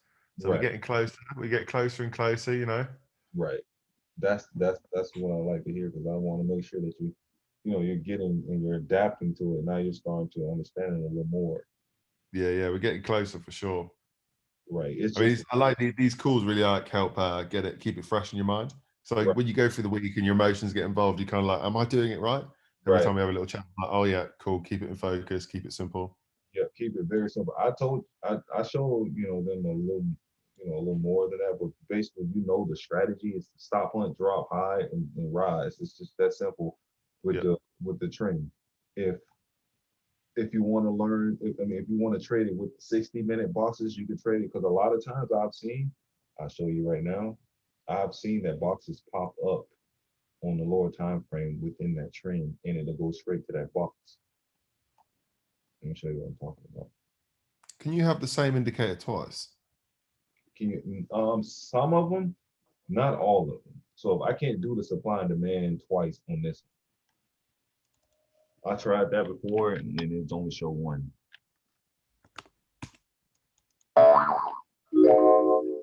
So yeah, kind of only really wants to show one, doesn't it? Right. So this is Monday. This is the 4-hour structure here. It came directly to this area here. This area here is another box, probably on the lower time frame, 15-minute box drop. If you go to the lower time frame, you possibly can see that. But you can see that you were selling anyways Tuesday. Wednesday, I didn't get an entry because this was a box here. I'm pretty sure it was. So let me check. Let me just make sure. Let me take the current off. I have a couple of them. I have like 3 or 4 of those supply and demand boxes areas, type boxes, and they some of them show different stuff, and some show broken boxes, verified broken structures, and all type of stuff. But I just don't use them all. So I went to 15. I didn't even go to 15. I just 0. Oh, 0. That's what I meant to do. What am I doing? There we go. So as you can see, this was a support area here. Price came up and touched it and dropped all the way down here. Yeah, going on there. I don't know what that was. Here go another support here. This is, you're selling. Price came up and touched this area. You can put your stop loss above here and drop. Nice. This is how you get, if you want those entries you was talking about, you just got to know what the higher time frame analysis is. If the higher time frame is buying here, I'm going to the 15. I'm only looking for buys. Yep. So this day here, I can see a structure is being made here, maybe on a 5-minute chart. All right, because I don't see it on the 15 yet. So I know there's a structure here. It came down. This is an Asian session. Came down, went back up, came right back to this area again. And that's considered like a box right there, untested box on a 5-minute, possibly, maybe. Let me see. It's verified now. I think it's verified. Nope, it was what is it? Verified. Yeah, it's verified. So this whole area here would have been a zone for me, and you could have took this trade up right here on the 5-minute. Yeah. That's really precise entry. So you took it on the second leg. You said that was the first leg. If this may have been the second leg, you had like a 10 pip stop loss. That's a 50 pip take profit right there. The next day, same thing. This box was made on the 5-minute. Here we go. We know we're buying. Price come down here to the bottom of this box down here. Wait for the second leg. This is probably the second leg. Put your stop loss below the box. You did go on a little drawdown, but you end up catching 40 before it decided to pull back. It went up 70, but I probably would have got out at this area here if this is considered a significant amount of pips. If this is this is a 5-minute box, and I know we're buying, but if it's 40 pips from here to here, I don't mind taking the 10 pip stop loss, 15 pip stop loss, or something like that to go for 40 pips. That's still a 1 to 2. I'll take that. Yeah. I don't have to hold the whole way all the way up here. That's just, I would took something off basically. If I'm going to hold that, I'm gonna take something off and let it ride. And if it comes to get me out, it get me out, which it did. You could have took another entry because this was a strong support on the 5-minute, and it's with the and you're aligned with the higher time frame with the buy, because a higher time frame is buying, so it's probably not going to break this box and not going to trade. So if you look at, like, and I'll give you an example. If I go to Euro USD and I go to the 5-minute, well, I'm gonna go to the 4-hour first. The 4-hour is selling, right? See that? 4-hour is selling. So I'm gonna mark that up. I'll just start from here. I could start when volume kicked in, honestly. That's when I like to really look at it, but I'm gonna just start from there and go like that. And go from the 5-minute. And let's see if I can find that area. This is the area. The boxes are gone right now because, you know, making new structures and areas and stuff like that. But when these boxes was popping up here, this was a sale, and I'm guarantee you, this was a box up here. Yeah. This came right back to this box the next day. Look at your stop loss compared to your entry. 5 pip stop loss, 38 pips take profit. Came back here again, broke above this area this day. Broke above, you probably would have got stopped out right here because it went up like 6 pips from that area. So you probably got stopped out if you had a 5 pip stop loss. Mm-hmm. But I'm okay with a 5 pip stop loss and get stopped out on the 5 pip stop loss. And it ended up dropping back down. You knew it was dropping because you would have knew. This is Wednesday, by the way, too. So you knew it probably was buying up. This is Wednesday. I probably would have traded this. It's Wednesday reversal day, so I probably would have waited to see what it was going to do before I got in that trade. I would have went to the 15. Let me see. If I seen this happen like this and go all the way up like this, I probably would have still took it. I'm not even gonna lie. I would have took it. I would have just lost that first trade and then got back in when I seen it dropping after. When I seen the volume kick in. That makes sense? Yeah, got you. Yeah, but I would have definitely got back in. I'm not afraid to get back in. If I lose it, I know it's going my way. Maybe it's trying to pull back to get people out. And I know the direction of the trend. I'm still going to take it again. You're not getting me out like that. Yeah, no. You're not going to keep taking my, they ain't even take my money and get away with it like that. Yeah, you got to be able to fight back with them. So here, I don't know if this probably Asian right here. I don't think this Asian. I don't have the Asian box on here, but let's put that on there.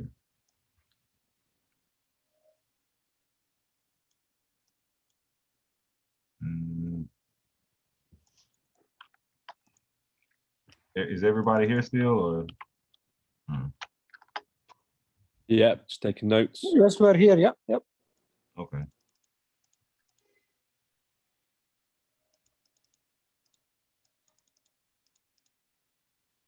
What I'm doing now is I'm taking all that stuff off. I don't need all that stuff on. I just need the Asian range.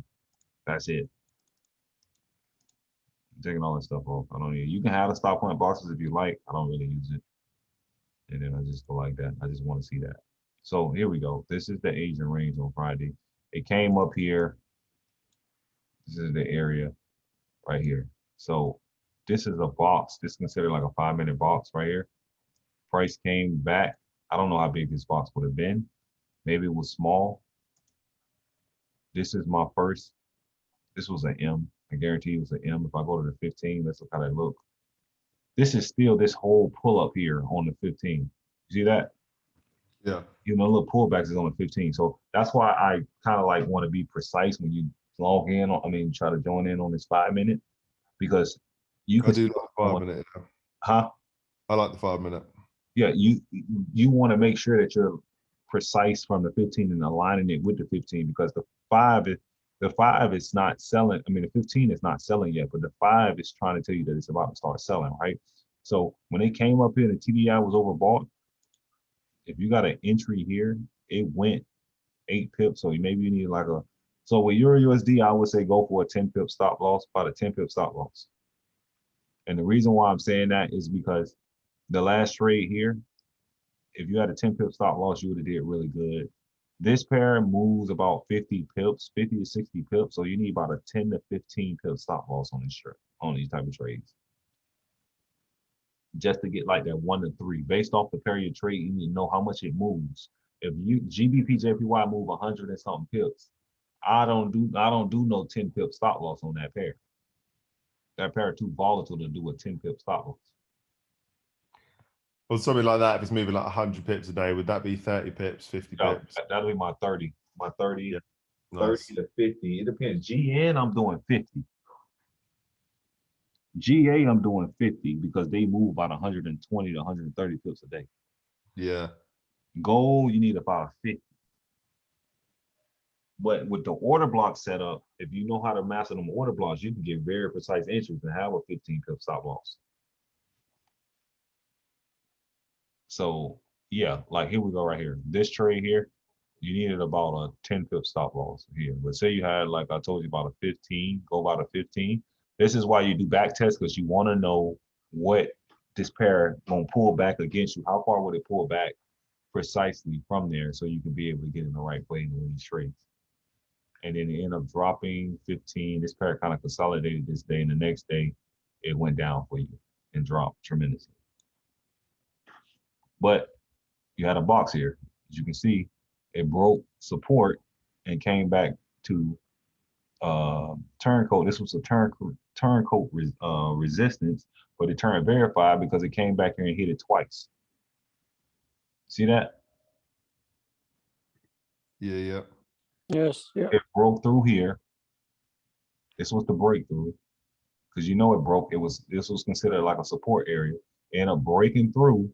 This becomes a turncoat resistance, but then it came back and retested this area once, twice, and it hit it so many times. So they made it a verified resistance nine with test one and tested it once and came back down. So now you got an entry here. You got a stop loss maybe above both of these areas here, about 10 pips, and you could have rolled it down. That's 70 pips. That's a 1 to 7. So Pretty nice. that's another way that you can trade this, like without having to like look for that setup all the time. If you see verified resistance on a lower time frame, it may not go that far. Like if we're buying on a 4 hour on USD CAD from here, we're buying and I go to the 15 and we're buying here, this zone, there are zones being made here on the 5 minute. I probably don't know if it's going to show up on the 5 minute because it's so far away. Now it ain't, but you can see that this area is considered a verified support because look how many times it done hit it. Came here 3 or 4 times. I already know that it's an area of structure. If you want to hone in on it, you could have went to the 1 minute and you would have seen the structure there and got in that trade and put your stop loss below that structure area, which would have been probably about down here somewhere. So you just, if you're looking for the boxes, you just got to find it. Go find them on a lower time frame if you can't find one on a higher time frame. And that's why I showed y'all how to do the 4 hour boxes. For me, I can trade like this. I can literally go, I don't need to go to the 4 hour and put it on the 4 hour. I can literally just look at it like this and say, okay, the 4 hour box is here. It's buying up. And remember when I told you guys that it don't have to come up to this box. It can come and stop right here at the order block and turn around and come back and play around this area because there's an order block here, so I don't have to come back to this box. I told you countless times how many times I done lost a trade because I done left the computer and thought that it was gonna come back. It then came back here and I put my take profit here and it pulled all the way to the box and broke it down.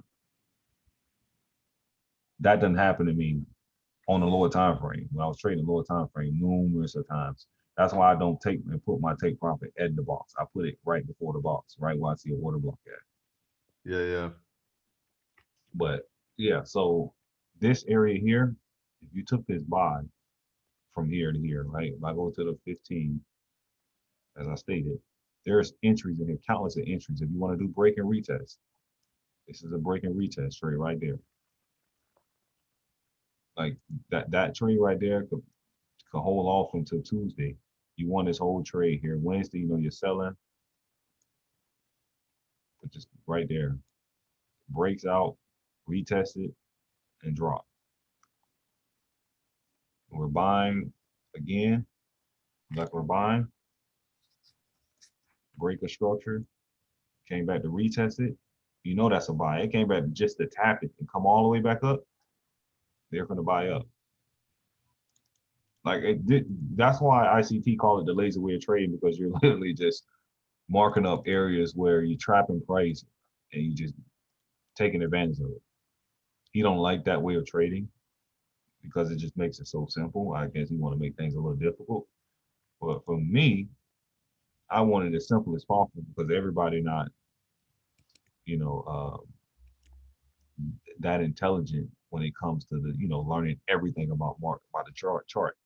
Some people just want to get on the chart and draw up a zone and then see a break of structure and take it. And like break and retest and take it. Like I can go to the 5 minute. It's another thing you can do. You go to the 5 minute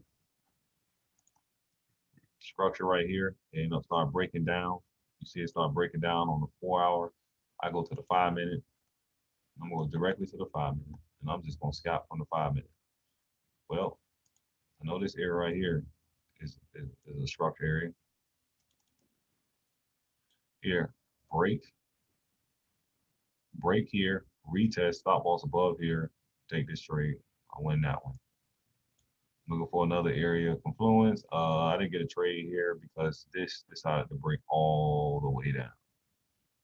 This kind of went all the way through. So yeah, I guess that's too big a move to sort of like get involved there. Yeah, so if you would have took it from here, you would have been good from here, like holding it. If you held it, because you mind you, you're still trading it with you know the days. This is a Monday. It still dropped Tuesday and Wednesday. You see? So you still making money off this trade from the day if you held it from here and rolled it all the way down. From just imagine like you're having a stop loss of about 15 pips, because this is Euro AUD, it moves. But this pair, if it breaks back above here, that means you have to break back through all this consolidation that it was playing at and it broke through. This took hours for it to break through. So it breaks through here and then it drops 40, 50 pips.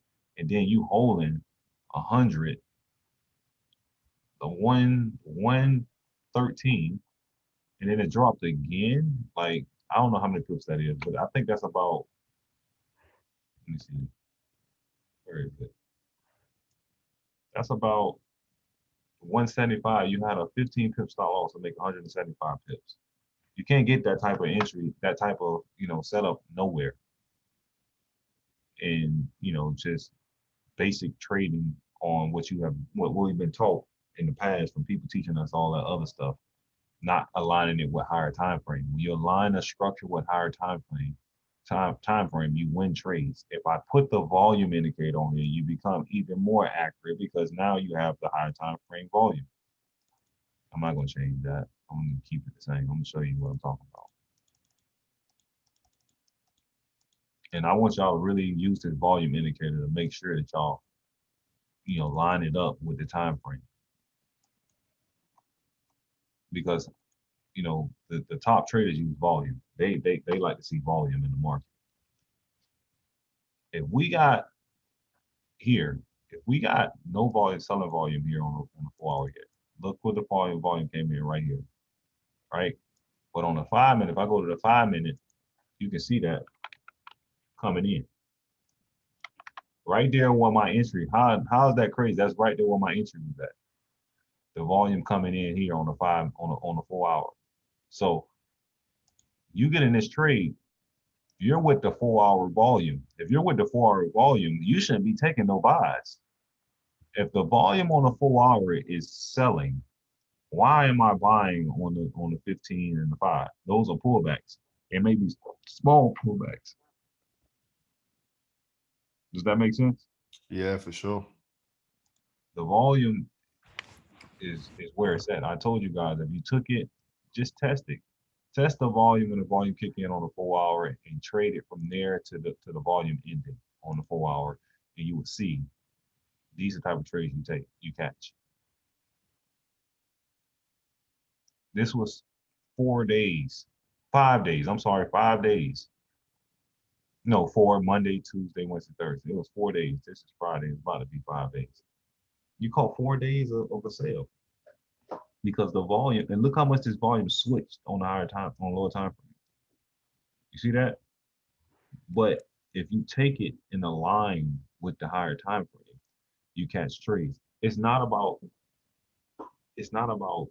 you catching every pip. It's about you taking the setup. So if you just take it when the volume aligned with the chart, you will actually win a lot of trades. That's what I'm trying to get you to understand. You win more trades than you lose when you take it with volume. If you wait on the volume, you will win trades. The volume leave, you leave. Volume in this trade, you win. Sometimes you're going to lose. Sometimes you may get a stupid candle that bring the volume in and then it pulls back some and then you end up getting out that trade. But you won't lose that much. Look at the volume. The volume's in this trade. You in this trade. Volume in, volume in, volume in, volume leaves. I'm out. Does this make sense, guys? Making perfect sense, man. Yeah. And that's actually how I trade. I love to have the lower time frame volume with the higher time frame volume and just the boxes. That's all that's on my chart really is. Oh, my son. It's the boxes in the water. That's Yes. nice. Yes. So you're trading with it. You're aligning both the higher time frame, the lower time frame volume, and just going with that. Right. That's a lot simpler way to trade. Like honestly, I like to study more and get mysterious. She like to just keep it simple. So here, if I look at the 4 hour right here, I already know we're selling. So every time I get 4 hour volume on 15-minute volume on this trade, I'm in. Boom. With structure. I'm just telling you with structure. Don't go to taking it because you just see it. Oh, I'm getting in. Like if you got in here, you went in a little drawdown. Let's just say you went and got in this trade, right?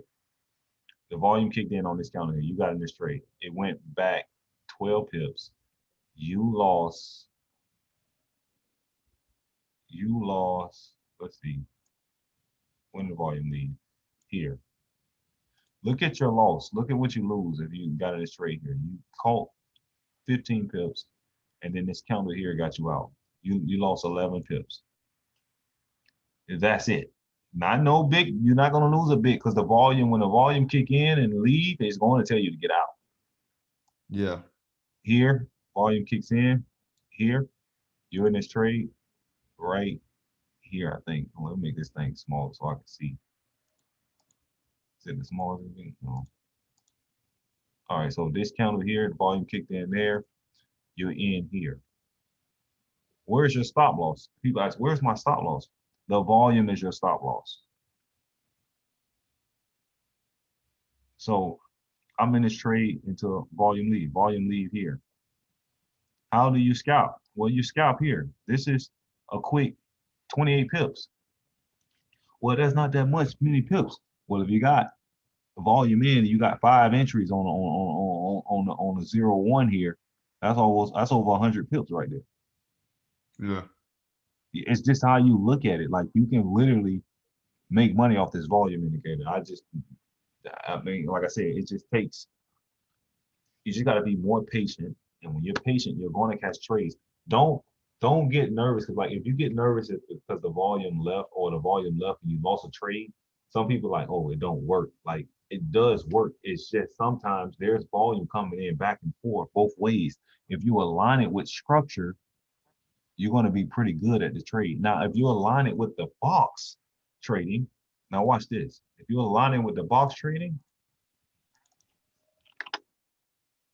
that's 60-minute chart. When you align it with the box trading and the volume kick in, your stop loss becomes the top of this box. So when the volume kick in, you in this trade, you just holding it. The volume, it never broke the box. So that would have been a really good trade there from the box with the volume kicking in.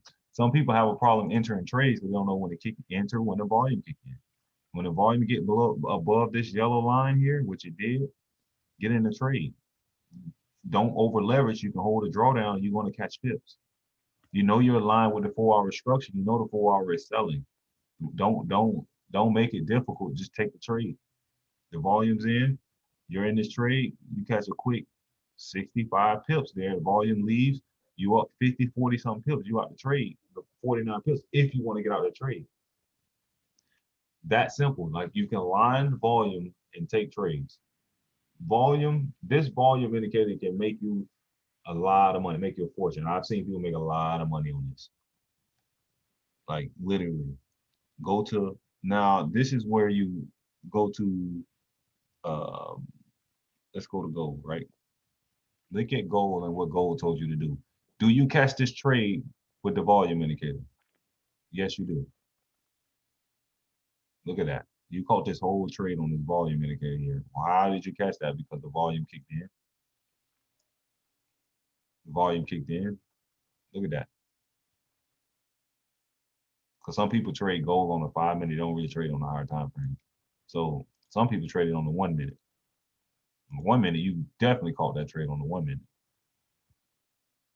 So that was a volume kicking in there, and it just dropped all the way down here. You're not really worried about if you want to get out, you can when the volume leave on the 1 minute, you can trade it that way too.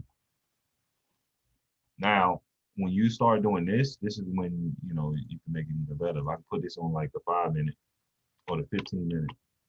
No, I'm gonna just do the 5. I'm gonna do the 5 minute volume. This is how you scout, you know, indices and stuff like that. Volume and another one, and I'm gonna keep this one current. So this one's gonna show me what's going on the 5 minute and the 1 minute volume connected together. So as you can see, volume kicking in on this 1 minute here. The 4 hour, I mean the 15 minute, 5 minute telling you to sell now. You get in this trade.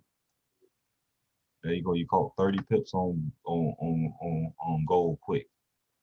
If you go to, let's see, I'm gonna change the time frame. Let me do that. Let's go to what is it? Let's go to US 30. DJ. Look at DJ. DJ told you to sell. DJ been telling you to sell for a while, right? So what do? Well, I don't know when to get in. Well, let's draw the structures now. Where's my structures? Take this indicator. Put 0. Boom. There go your entry right there. But when the volume kick in on the 1 minute, you in this trade, your stop loss is above the box. What happened? It drops. It's a little more choppy, but you can see that you're winning these trades clearly. 535 pips there. Price comes to a box, goes a buying up, volume's in, volume not in on the 5 minute yet. Volume starting to kick in. I'm not getting this trade, so I get a pullback over structure. Comes back. Now we got both on the line together. I'm in this trade right here. I catch a quick 200 pips on there. Comes back. There's no volume in the market yet. Just that simple. Like when you got a lot of volume in the market, you understand how this works. You're gonna start paying attention. I guess you gotta start playing with this and start aligning them together. Because if I go to the 15, you can kind of see a little more, and it give you a little earlier entry before it actually happens. So look, this is telling you volume was here already. So once you align those together, you in this trade, and there you go, 568 pips. That's nice. What was that multi-time frame volume called? Is it just called WADA volume MTF or something like that? Yeah, water auto explosion MTF. WADA. Cool, man. Thank you.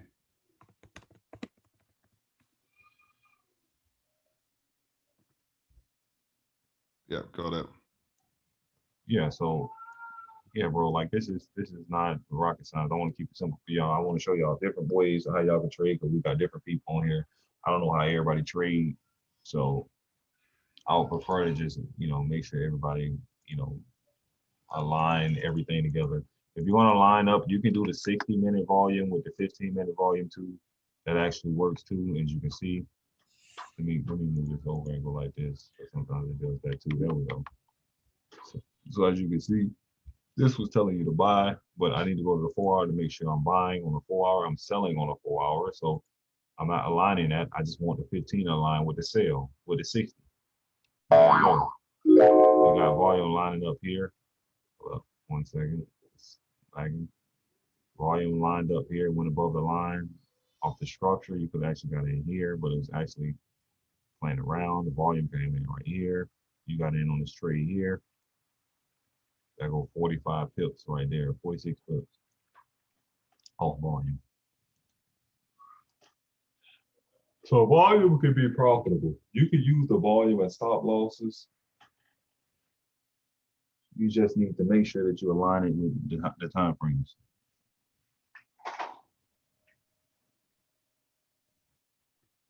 So everybody understand what's going on? Yeah, yeah. It's good. I'm excited to back test it. I might start now. It's 1 in the morning, but fuck it. Oh yes, yeah, yep. Yeah, I'm about to really get off though, man. I've been on about 3 hours now. Yeah, man. Yeah, I'm about to really get off. Do anybody have any questions before I get off? No, man. You've been So far so amazing good. as We'll try usual, just to back test it more. Say it again. So far so good. So just we need to back testing it. Yeah, just need to go back test. Just back test what I was talking about. 018, as we said, maybe that will be better. Say that again. I said, just we will 0-1 it and see, how it goes. Yeah, 0-1 it and see how it goes. See what happens. But I'm pretty sure you're going to get some very good results if you're back testing from the 60 or in the line with the 240. You'll be good because this shows you. This ain't like a indicator that like repaints and changes. Like the boxes do change based off structure, but it's not like a indicator where you got to worry about, it was showing a buy here and then it went to a sale in the next 5 minutes. It's not going to do anything like that. It's just structure, but you don't have to draw your structure. So there's a lot of indicators out there that show structure. That's what people don't use indicators for structure. They use them for, entries, but they don't even know what structure is. So if you know what a structure is on a higher time frame, it'll be a lot easier for you to take the trades. Right, I'm dipping. Thank you very much for another 6 session, and I look forward to the next one. Okay, no problem. I'll speak to you soon. All right, man. Yeah, I want to bounce too. Thank you very much, guys. Appreciate it as usual. Crazy stuff, man. Thanks again. Thanks a lot. Thank you very much. Y'all have a nice night. You too. Have a nice night, mate. Thank you. All right. Bye, everyone. You too. All right. Thanks.